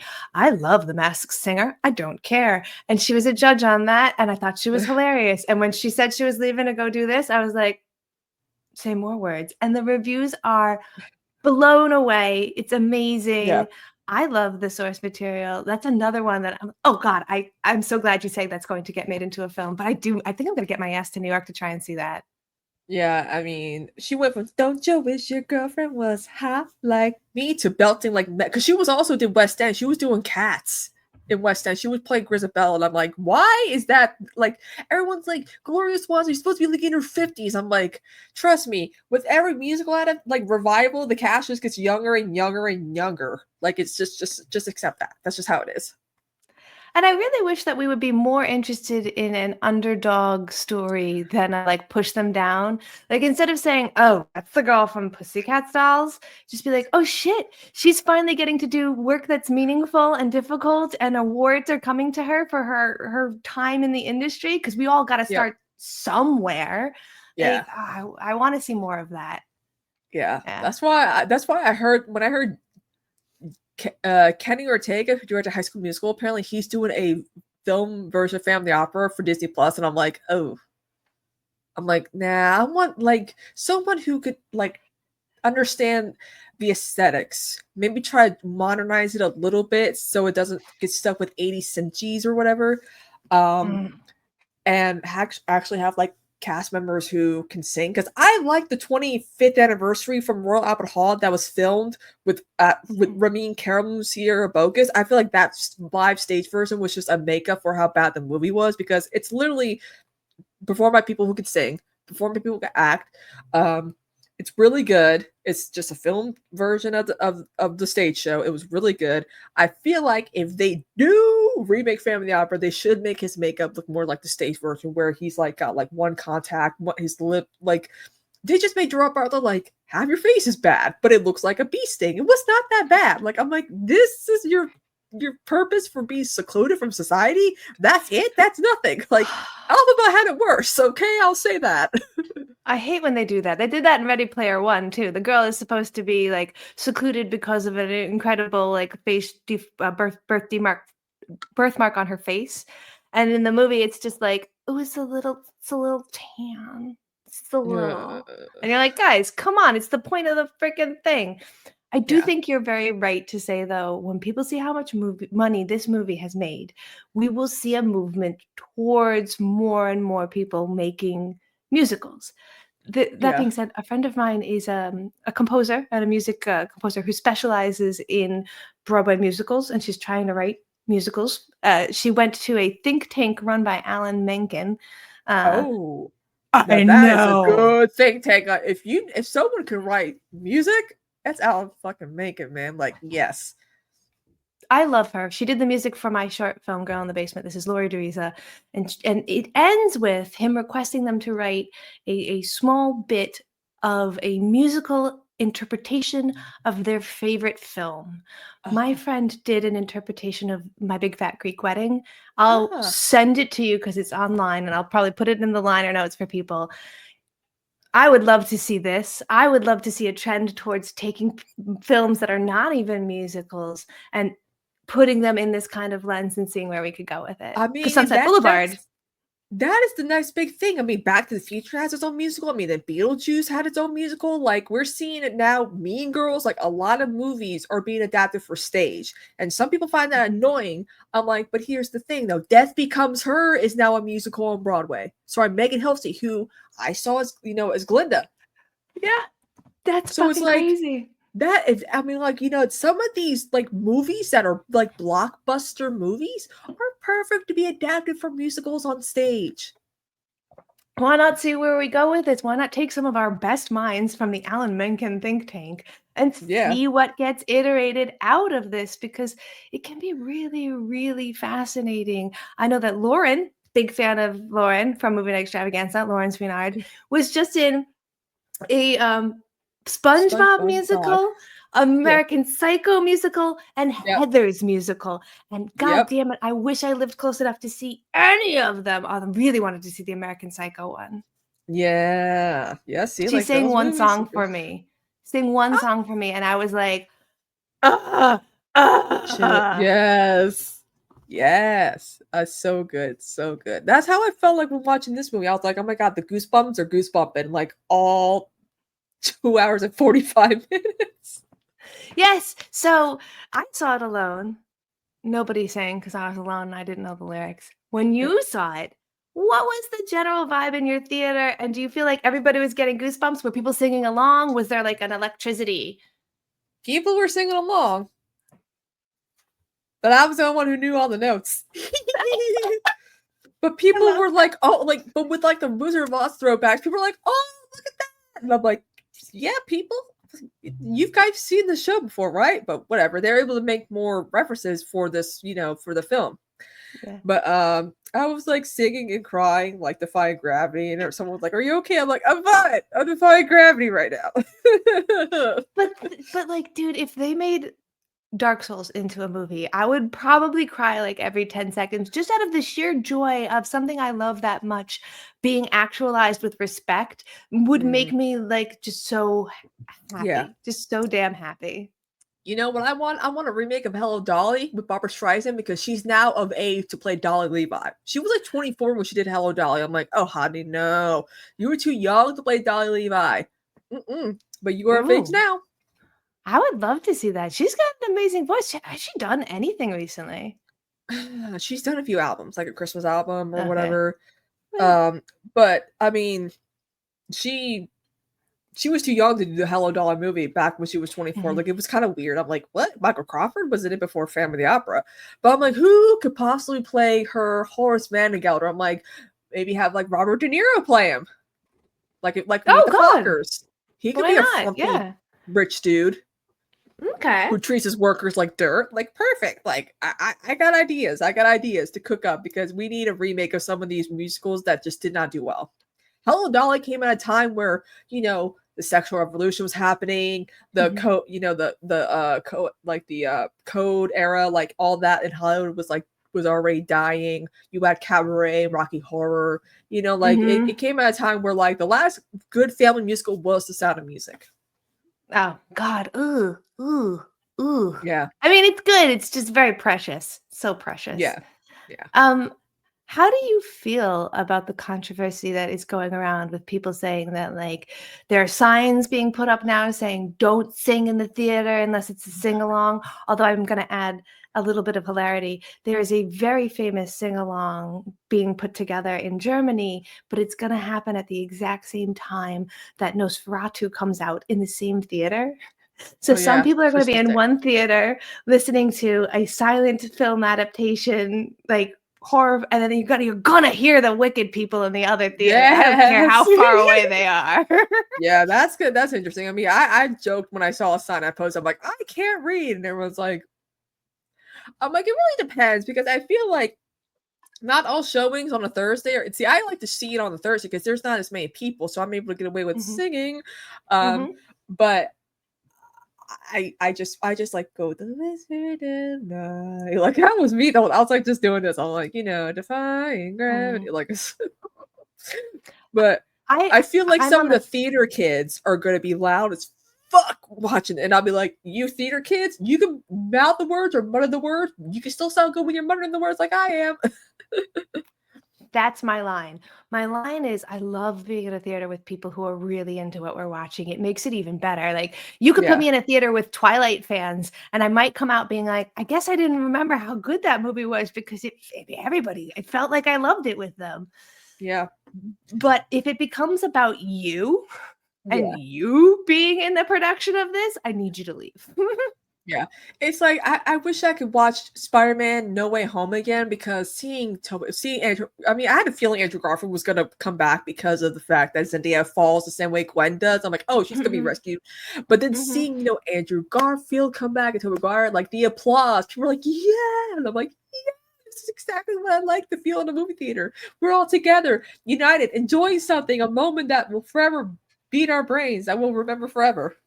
Yeah, you can absolutely feel the vibrations of people around you when something like, say, Mad Max Fury Road, you're in a packed theater and this is the first time people are seeing that. You feel it way more than when you watch it at home. And so there aren't very many films where I really feel like you should see it in a theater. I Yeah. really do feel like despite the length of it, you really do need to see this in a theater. It is Yeah. worthwhile. Yeah, my Um, mom's like, "I'm waiting for streaming." I'm like, "Mom, you laying in bed like for hours a day." She's like, "Yeah, but with the movie you can stand up and pause it." I'm like, "We have to wait till February or March for it to go on Peacock." You know how many people are going to subscribe to Peacock now because Peacock is Universal's. yeah. Also, the Universal logo in the beginning looked like the classic Universal logo from way back in the day. Yes, it did. I noticed that very subtle shit. I Yeah, will tell our listeners if you are a teacher or educator in the United States, you can get your subscription to Peacock for $4.99 a month, as opposed to I believe it is now up to $12.99. So do check yeah, that out. They have a great discount for educators and students as well with an EDU email account. yeah, I just like go see it in the theater, mom. Like I'll drag you with me. I'll buy your yeah. ticket. We'll get some popcorn. I almost I almost turned around and walked up to the little window at the top and was like, I'm in here alone. Do you think you can pause it for a second? I'd love some popcorn. But I didn't. But I didn't go get popcorn because I wasn't willing to miss anything. I got So this and the tin popcorn bucket, and they were like, "We're not gonna put popcorn in this thing for you because it's it's a collectible. We'll put it in a different bag of popcorn for you instead." Because this thing was like, Mhm. I'm like with all my points, the both thing was like $25, which was almost That's 40 fantastic. originally. So I was like, I'm fucking getting this, okay? I'm getting my alpha bud. I'm like, oh, so cute. It looks exactly like the one that Billy Maximoff has in his room for WandaVision when he discovers he created the Witch's Road the whole time along. I'm like, Billy Maximoff is seeing Wicked this weekend. Oh my God. Yes. Yes. Very much so. There's so much cute, and I hate to say like cute merchandise, but there is like the fandom is deeply being rewarded. They even have a cute little journal that looks like the Grimoire, and I think Yeah. that is so fucking fun. The little Mhm. pins, the dresses, the headbits, The the mugs, hats. like the hats, the t-shirts. Like, Yeah.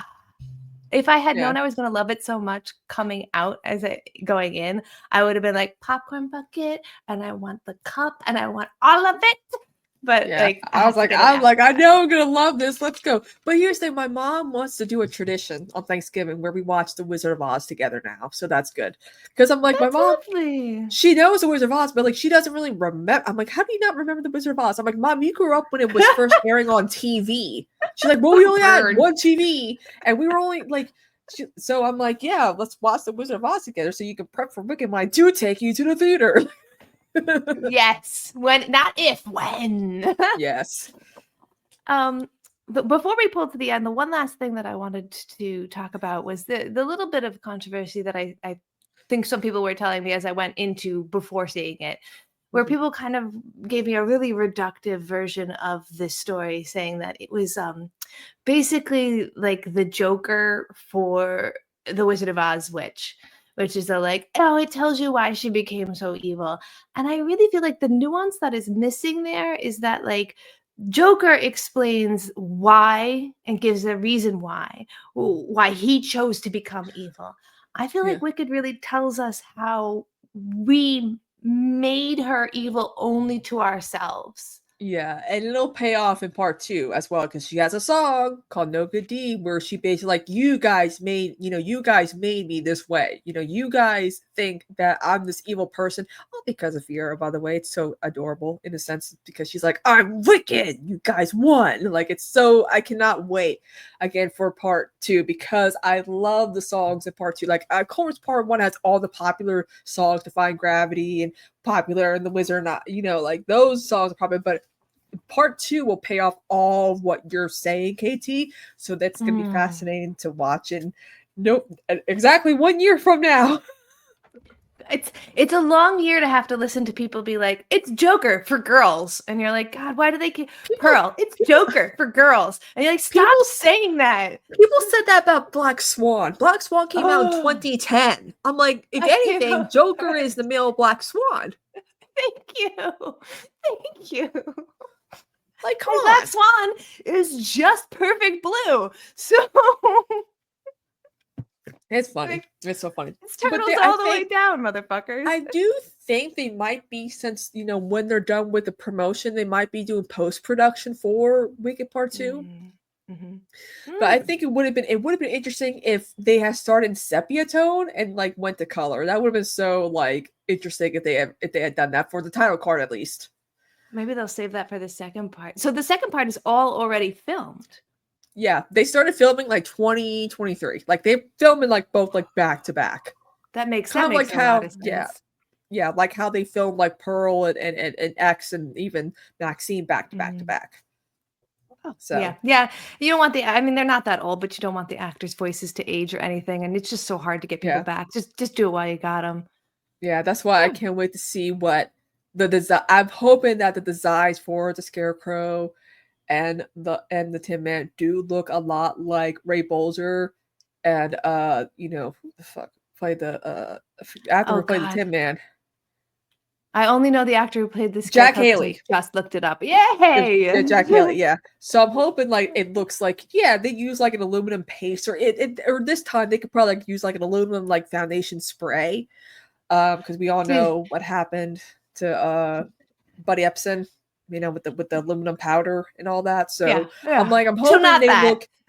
Yeah, so I'm hoping they look almost exactly like the design from the original Wizard of Oz, so it really ties in because I think that's what they did in the stage show. But again, I was far away. But like looking at what we see of them in the beginning, it looks like they did keep the original character design. It really, really does look like they did. And like you said about Merhan making a literal green foundation and not a green face paint, I think that Yeah. we can see maybe Merhan stepping in and being like, we did the same thing with Silver, by the way. We're just waiting to Yeah. release it until the next one. So Um, shiny. as we pull towards the end of the episode, I want to just focus on one or two things. I'd love to know what was your favorite scene or favorite number, and what might have been your least favorite number. Oh, If let's you have one. You see. don't have to have one. Yeah, I probably don't have one. I Really do either, think, I know. yeah, I think my favorite moment was definitely it's a tie between the Wizard of Eye and Defying Gravity, of course, because they're two Mhm. like realization songs for Alphaba. Yeah. Yeah, Yeah, yeah. I love and Defying yeah, Gravity because of the bigness of it, but the other one yeah, that you mentioned, The Wizard and I, was really touching, and I didn't know it was coming. yeah. It's very much like it's basically her version of Over the Rainbow, if you really think about it.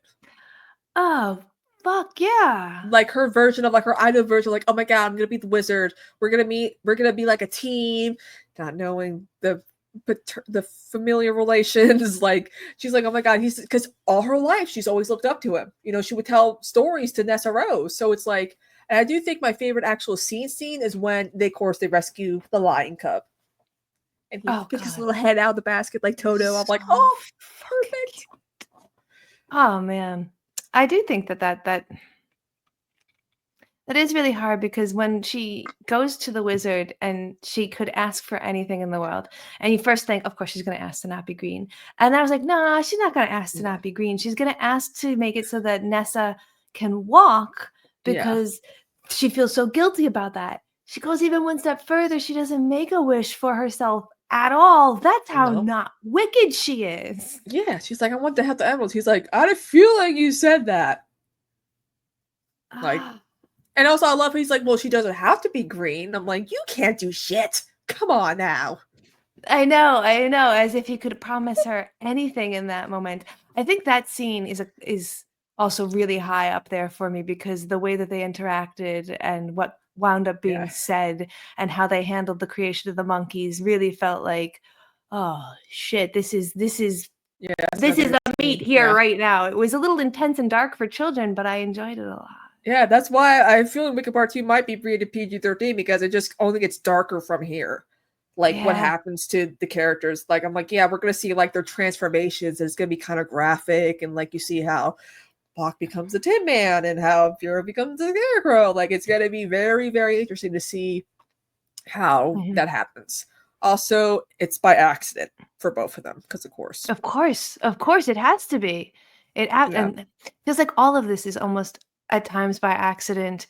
I did really enjoy the scene with the animals talking Yeah. about what is happening to them, and Yeah. the allegory about like if we can indoctrinate children young enough, if we can keep these animals in cages young enough, they'll never Yeah. learn to So they don't talk. speak. They'll never learn to speak. They'll never learn to speak their minds. They'll never learn to Yep. question anything.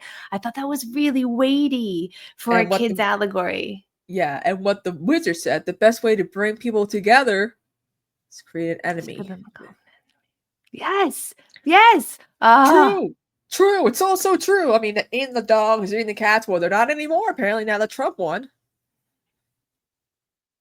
This is exactly the time for this kind of story, which is so funny because it's not even from right now. And they didn't even I know. kind of shoehorn it into this. They just made it more what it was originally. It's Yep. fascinating to have something and be like, when was it written? When was it written? Okay, Yeah. okay. I mean, it's based off of a novel from 1995 that's based off of a story from the 1800s or late, like early 19th century that, that ends up being a beloved movie from the 1930s. And yeah, I trying to think about if there was anything that I would cut, and I think at the beginning of the sequence where Fiyero gets his first number in the library, I was kind of like, I don't know about, but then like once it gets in and you understand the satire behind what he's actually saying and that he himself Yeah. does not believe this shit, it really Yeah. hits right. So it only takes like 30 seconds for you to be like, oh, almost everything that this play is doing to me is not on its face what it is. Yeah. It's It's it's easy it's to not have a yeah. brain. Wink, wink, Yeah, nudge, right. nudge. Yeah, And considering the that was whole first time. And that's the brilliance of Steven Schwartz, is that he wrote the lyrics for these characters so that you can get a hint on who they end up being when it comes to tie it all to the Wizard of Oz. Hmm. Yeah, and that's in the way that the music really, really does elevate it. So Yeah. we're in the very, very end here. We asked the same 3 questions. Did you like this movie? Yes. Oh hell Yes. yeah. If you've Loved been it. listening to Loved us it. for an hour and 17, yeah. Yeah, we did. Uh-huh. Would you Yep. recommend this movie to other people? And if so, or if not, any caveats? Yes, just be prepared for the subtle, not so subtle messaging about fascism. You people are worried about the songs and the musical aspect of it. Think about the fascist. Think about the fascism in this movie, okay? Think about the political messaging Yeah. instead. I would 100% recommend this to people. My only caveat is if you know yourself and you have like chronic pain issues or some sort of reason you cannot physically sit for 3 hours. Otherwise, it's enjoyable as hell. If you think you have problems with plotting that long, it is very like the first 2 hours were like, oh shit, it's already been 2 hours. I know this movie doesn't feel long at all. I was like, part two. Let's just go with part two right now. Make it like almost 5 hours long. Let's go. Like that was me. I was like, I Honestly, don't want to leave. honestly, if you told me I could have 15 minutes to go to the bathroom, get some food, and come back, and they would do part two, I would have agreed to that. I would have agreed to that. And I Yeah, do have chronic pain issues sitting down for that long. And I was like, yeah, we're fine, girl. We're just gonna keep sitting. yeah. Oh. That's why it was Mm. so good. Like they have the perfect balance of music numbers and dialogue and plot, so it did not seem long. It really did. And that's why I wanted to ask you if they added in any music because it didn't feel like there were huge swaths where they only sang or huge swaths where they only spoke. Like it Yeah, was really paced in a way that I want to be like, sit down with everybody who wants to make a movie musical for the next 10 years and explain to them what the fuck you did because this is how everyone needs to do it. I don't care about sharing this information. This is a service to the public you do. yeah, yeah. Like Yeah. I mean, they did switch. Like they actually brought more animal characters, animal professors actually saying the something bad number. Mhm. Um, they might have like changed out some dialogue a little bit, but other than that, I Mhm. mean, it's amazing how faster the soundtrack goes than the original Broadway cast album, even for like the first half. It's crazy That's so nuts. because I guess they kind of Wow. sped up some of the music. Like I like they did sped like if you listen to the original Broadway cast album, you can tell that they sped up some music for the soundtrack. And they added more Oh. stuff to the soundtrack. Like in the beginning of No One Was a Wicked, you hear a mixture of We're Off to See the Wizard and all that, all those songs together. Ah. So they wanted to really tie in more Wizard of Oz aspects to it because Steven Schwartz does have you hear Over the Rainbow throughout the song because that's in a way Alphaba's motif as well, which Mhm.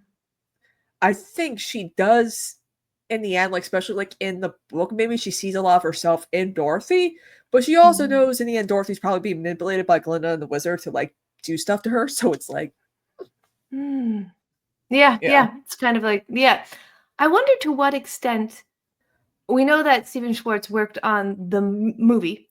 I wonder Mhm. to what extent the original writer worked on the movie at all, because Oh, that is feeling like it's part of the recipe for success. When we do musicals that are too old, we don't have access to those people. yeah. I feel like Gregor Maguire probably put like his like few cents in when it came to adapting the musical because he's Okay. like, Stephen, my novel is very, very, very dark. If you want to make it for kids, you really got to figure out a way how to do more tie-ins to the Wizard of Oz than even I do. So that's probably what the advice he gave, and I do think Gregory probably loves the musical because that and the movie because the message about fascism is still at its core there because Mhm. again the novel is just a political novel like there's nothing it's a political fantasy novel at best. That's so funny. Um, I found that fascinating. I'm here for that. I'm here for all of this. The Yeah. last question that we ask is, I guess, a little bit geared more towards myself. I ask if the person regrets having done this experiment, if they wish they could unsee the movie, Mm. and like No, to the extent that I wish that more people could see this movie. I wish that I could take anyone who might have been like me and been like, I don't know if this is for me, and just be like, shut the fuck up and watch it. Yeah. That's Yeah. why I'm so glad. I'm like, it's based off of a political novel. It's a political take on the Wizard of Oz and its history. That's what Yeah. sucks that's what sucks like non-musical like normies in. I'm like, oh, well, it's based off of a novel. That's a lot more You dark and raunchy and political. you shared a picture of like three knights putting their sword into a table to confirm their battle together, and it was like Yeah. leftists, musical theater fans, and what was the last one? Classic film buffs like Wizard of Oz fans together watching Wicked the movie. I wish I found a This lot is more our because there. moment. Yeah, I wish there was like more source because I'd be like, oh, it could have added like writers and like normies and like conservatives for some reason. Like it's just Just let us all come together and agree on something for fucking once. I'm here for that. yes. All right. Any final thoughts before we wrap this up? Nope, but except please see this movie. It's a good film for the holidays. I'm assuming it's gonna be making it past Christmas because they're gonna be doing sing-along shows, and I cannot wait for that because I'm gonna be belting out my notes. Yes. My final thought would simply be like, oh shit. If Boris and Conan thought it was annoying to have to listen to one person talk about Wicked all the time, they better get in on the goddamn train because I'm not going to stop talking about it They anytime got soon. two bitches now talking about their love of Wicked. Because I'm just going to read the novel. I'm going to get the costumes. I'm going to be here with my little fucking Wicked flag being like, we're doing it, right, guys? You're gonna get your Glinda training wand. Want all the things. I'm in deep and I love it. Yeah. And that's it, guys. Thanks for joining us for this conversation, which was just a joyous conversation about fucking this amazing film. And do see it in theaters, not because it needs your help to financially stay afloat, but because I genuinely think this is going to make a lot of people really happy. You It's gave a it good 5 stars, right? yeah, it's a good experience in the theater. That's why a lot of people are like, see it in IMAX if you can. I'm like, oh fuck, I gotta see it in IMAX and acts like Yes, yes. All of these reasons and so much more. So, something that we didn't cover in the episode, but I thought would be kind of fun to throw in here in our corrections and omissions. It was an omission. There were a couple of interesting choices for people who did actually audition for roles in this, but didn't wind up getting it. And I wanted to give you just a few right now. We'll throw up some pictures as I talk about them as well, so you'll get to see who I'm talking about for the particular roles. For Glinda, who was played by Ariana Grande in the version that we saw, obviously, there were 4 other notable actresses who did audition. And one of them was a name that Christina and I threw around quite a lot while we were talking, Amanda Seyfried. She expressed a strong desire for the role, noting that it was a chance to showcase her growth as a singer since Les Mis. Unfortunately, it didn't go for her. I do think that she would have been an interesting choice. I'm not sure I would have been able to hate her quite as much or as easily as I do hate Ariana Grande. I mean, like, I love hating Ariana Grande. She plays a mean girl really well. Also, Dove Cameron, known for The Descendants, she described the audition process as one of the most extensive things that she had ever experienced. And I bet this is a really, really taxing role. So they're going to have to put people through the ringer to see if they're the person who's going to be the right one to go with. Taylor Louderman also auditioned, famous for her Tony nominated role in Mean Girls. As I was mentioning, you kind of need a Mean Girls vibe, so why not check out someone who was in the Broadway production of that? Uh, she humorously lamented not being chosen. Obviously, that just makes a lot of sense. In fact, even in the Mean Girls lexicon, the other person that they had auditioned for this role was Renee Rapp. She auditioned, but ultimately wound up really praising the fact that they went with Grande, despite obviously she's disappointed in not getting the role, but was like, yeah, I can see why you went with her. That was a better choice. For Fiyero, who obviously played by Jonathan Bailey in the version that we saw, both Nick and Joe Jonas auditioned. This makes a lot of sense to me. If we're talking about people like in the same sort of spectrum as Ariana Grande, why not have both of the Jonases audition? They love musical theater. I think that would have been a fine choice. I really do like the choice of Jonathan Bailey from Bridgerton. I think he was really good in that role. And then, of course, this is kind of the first one that we actually talk about is someone who was in Wicked, the Broadway production, was Ryan McCartan. Now, he wanted to reprise his role. He played Fiero, but ultimately the movie audition process was too challenging and it didn't prove out to work for him. That would have been, I think a fine choice as well. And then, of course, Spencer Sutherland said that he made it to the callback stage, but ultimately missed out on the role. And then for Elphaba, which of course in the one that we saw was Cynthia Erivo, the choice in this audition choice, I find it very, very like especially because right now she's super super hot for the Penguin.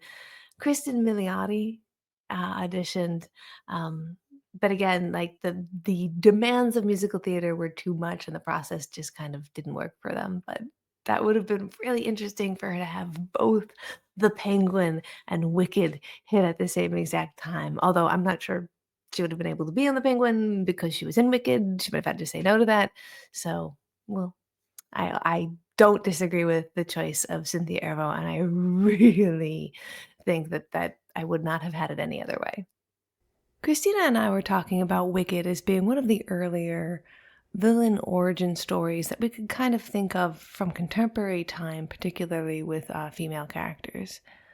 And that got me thinking, what is the earliest villain origin story? And I was kind of surprised. It went back further than I thought.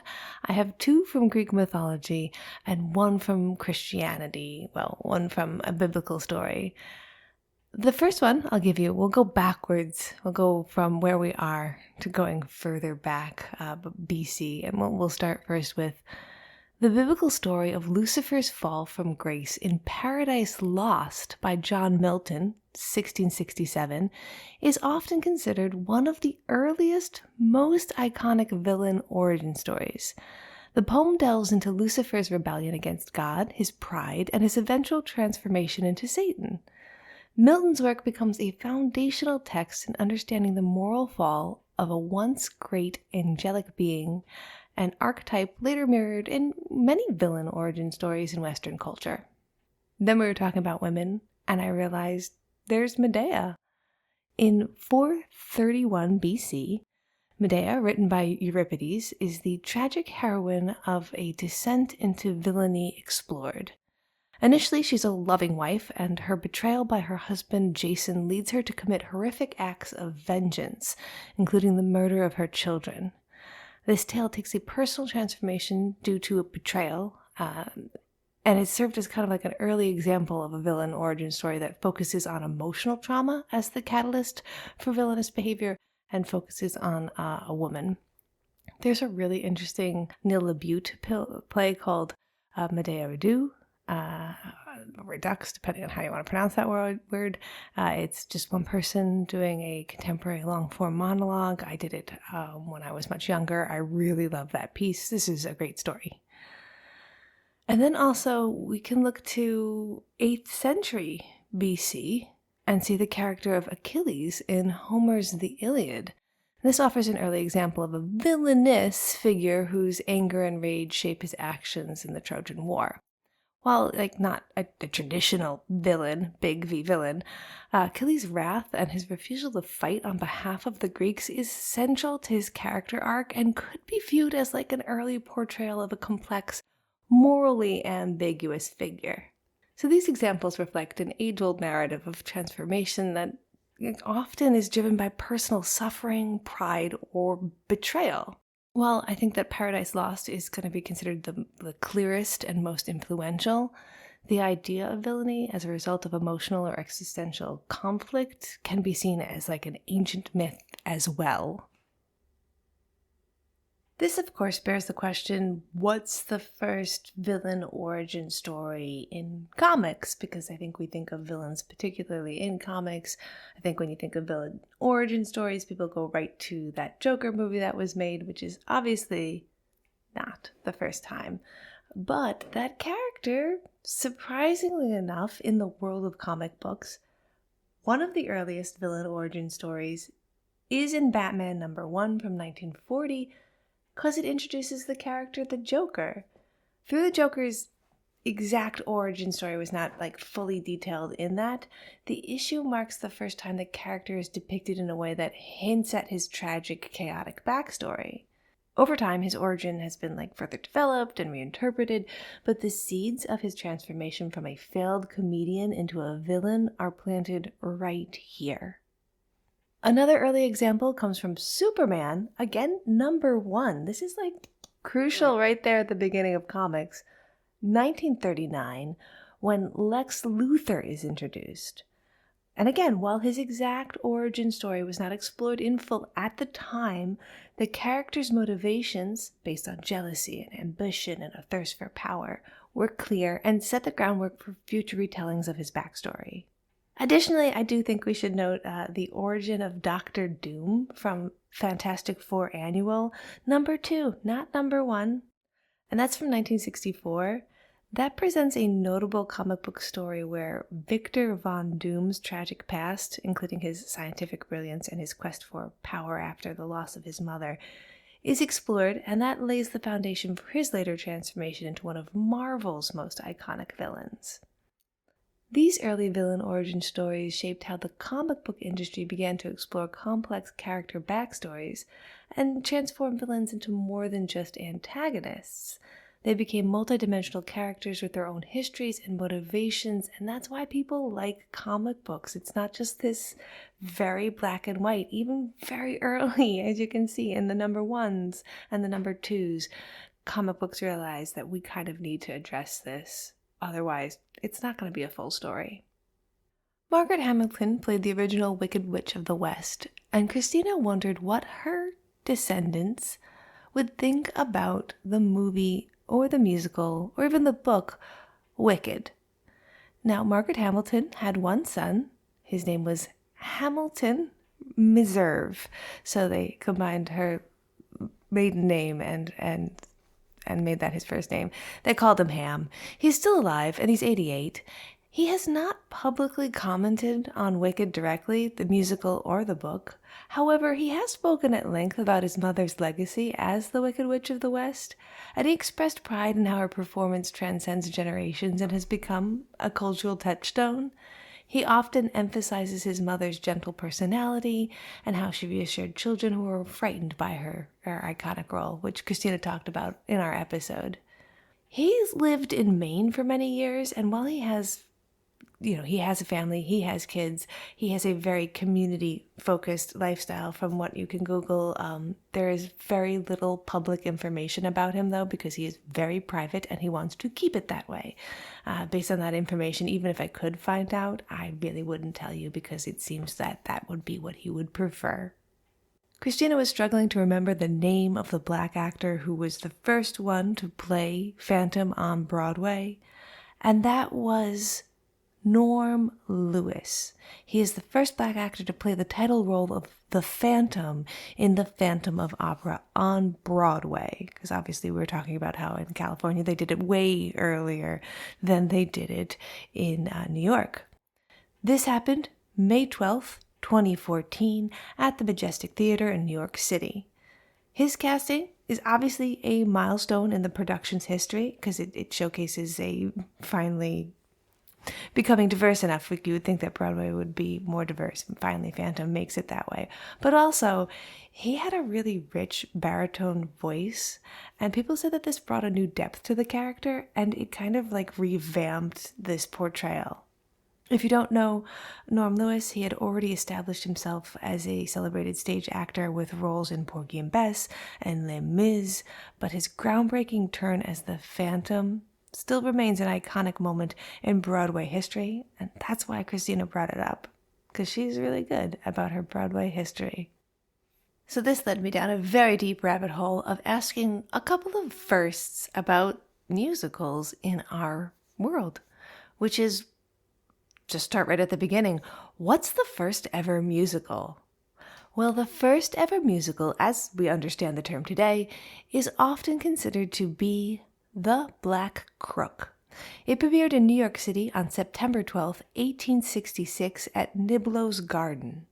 The production combined drama, music, and dance in a way that laid the foundation for modern musicals. Key details you need to know about The Black Crook. It was a melodramatic story about a Faustian pact, and it involved themes of good versus evil. Classic. We've been talking about that all episode. The production accidentally became a musical. Yeah, that's right. It wasn't supposed to be a musical, and it winds up being the first ever musical, because I guess you couldn't choose to be something that didn't exist yet. It was a ballet troupe that got stranded in New York City, and they joined the cast of a non-musical play, resulting in an innovative combination of the elements. So, yeah, guys, the first ever musical, this was an accident. It was an extravagant spectacle, by the way, and it ran for a record 474 performances. So let me tell you, we loved it right away. Although earlier works feature music and performances, don't get me wrong, there's stuff that's a little bit earlier than this, like the first ever Broadway musical could be considered The Elves, which premiered in September 14th, 1857 in New York Theater. This is written by Thomas Baker. It features songs that are adapted to the story and can be considered one of the first works to blend a theatrical narrative with music on what would become Broadway. However, the first modern Broadway musical with a cohesive score and book in line with what we would consider today's standards is going to be Black Crook in 1866. What's the first musical to tour, though? Well, guess what? Same answer. It's still Black Crook, 1866, our first ever modern musical. After its initial success in New York, where it ran for, again, the record-setting 474 performances, the production embarked on a national tour across the United States. We immediately understood that if something was really awesome in one place, why not put it on in another theater somewhere else? Now, of course, this poses its own kinds of problems because there were definitely elaborate costumes, sets, and dance numbers because we had a stranded ballet troupe make it into this whole thing. So that was part of what captivated the audiences. That was part of what had to go on tour as well. It's the first musical of this kind to bring this kind of spectacle to broad audiences, and that's why it was so incredibly successful. This touring production sets the precedent for the tradition of taking specifically New York Broadway musicals on the road, and it continues to this day, and it's a crucial, essential aspect of how theatrical productions go, and it was right at the beginning that we realized we were going to do this. What's the first movie adaptation of a musical? Well, the first movie adaptation of a musical is widely considered to be The Jazz Singer from 1927, directed by Alan Crosland. While primarily known as the first feature-length talkie with synchronized sound, it was also adapted from a Broadway stage musical of the same name. The story follows a young man torn between his family's expectation and his dream of performing modern music. So, again, our first feature-length talkie is actually our first movie adaptation of a musical as well. So 2 firsts for 1 movie. However, though, if we focus on earlier filmed musicals, Humoresque from 1920 is an earlier silent film based on a stage musical. Yes, a silent film musical. And though it lacked synchronized singing, it still technically counts, I guess. I feel like it counts. Once sound technology advanced, though, The Jazz Singer cemented the transition of musicals from stage to screen, but I feel like we should mention Humoresque because it's kind of humoresque that someone would try and do that. Another early notable adaptation is, of course, Showboat from 1929, and that's based on the groundbreaking 1927 Broadway musical by Jerome Kern and Oscar Hammerstein II, though it initially blended silent and sound sequences before being fully remade in 1936. So lots of interesting facts here when we start to think about musicals and early movie history, because we have always been fascinated with these and we've always wanted them to be part of movies. Well, you know, my love of the Oscars and Oscar trivia is going to lead me to ask, what's the first musical to win an Oscar? Well, the first musical to win an Oscar for Best Picture was Broadway Melody, and that's in 1929. And that's directed by Harry Beaumont. The story follows two sisters trying to make it big on Broadway while navigating love and professional challenges. Yeah, I did say 1929. That means it was the second film ever to win Best Picture at the Academy Awards and marked a major milestone for musicals in cinema. For those of you who are obviously asking this question, Wings by William A. Wellman is the first film to ever win Best Picture at the Academy Awards, which is going to make me have to tell you some additional trivia. The Artist from 2011 was the first essentially silent, with the exception of a single scene of dialogue and a dream sequence with sound effects, film since Wings to win Best Picture. It was the first silent nominee since 1928's The Patriot. It was the first Best Picture winner to be produced entirely in black and white since the 1960s The Apartment. I know what you're thinking. Schindler's List in 1993, winner, predominantly black and white, but does contain some color sequences. I digress. Back to Broadway Melody.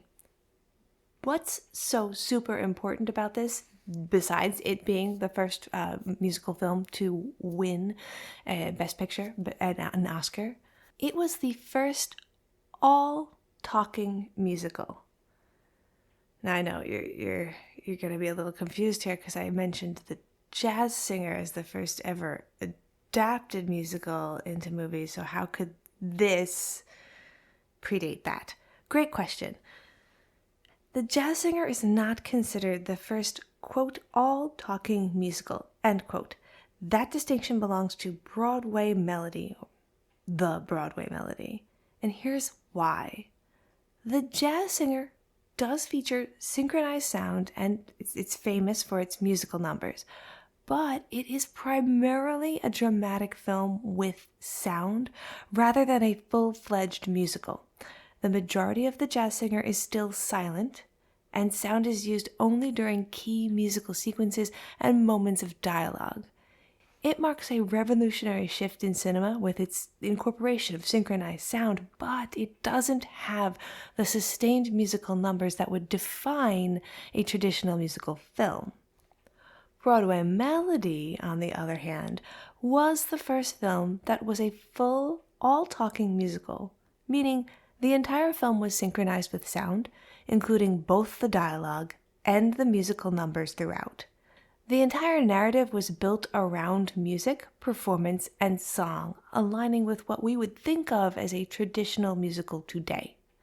Thus, while The Jazz Singer was groundbreaking in the context of sound and being the first musical adapted into a movie, the Broadway Melody is specifically recognized as the first true all-talking musical.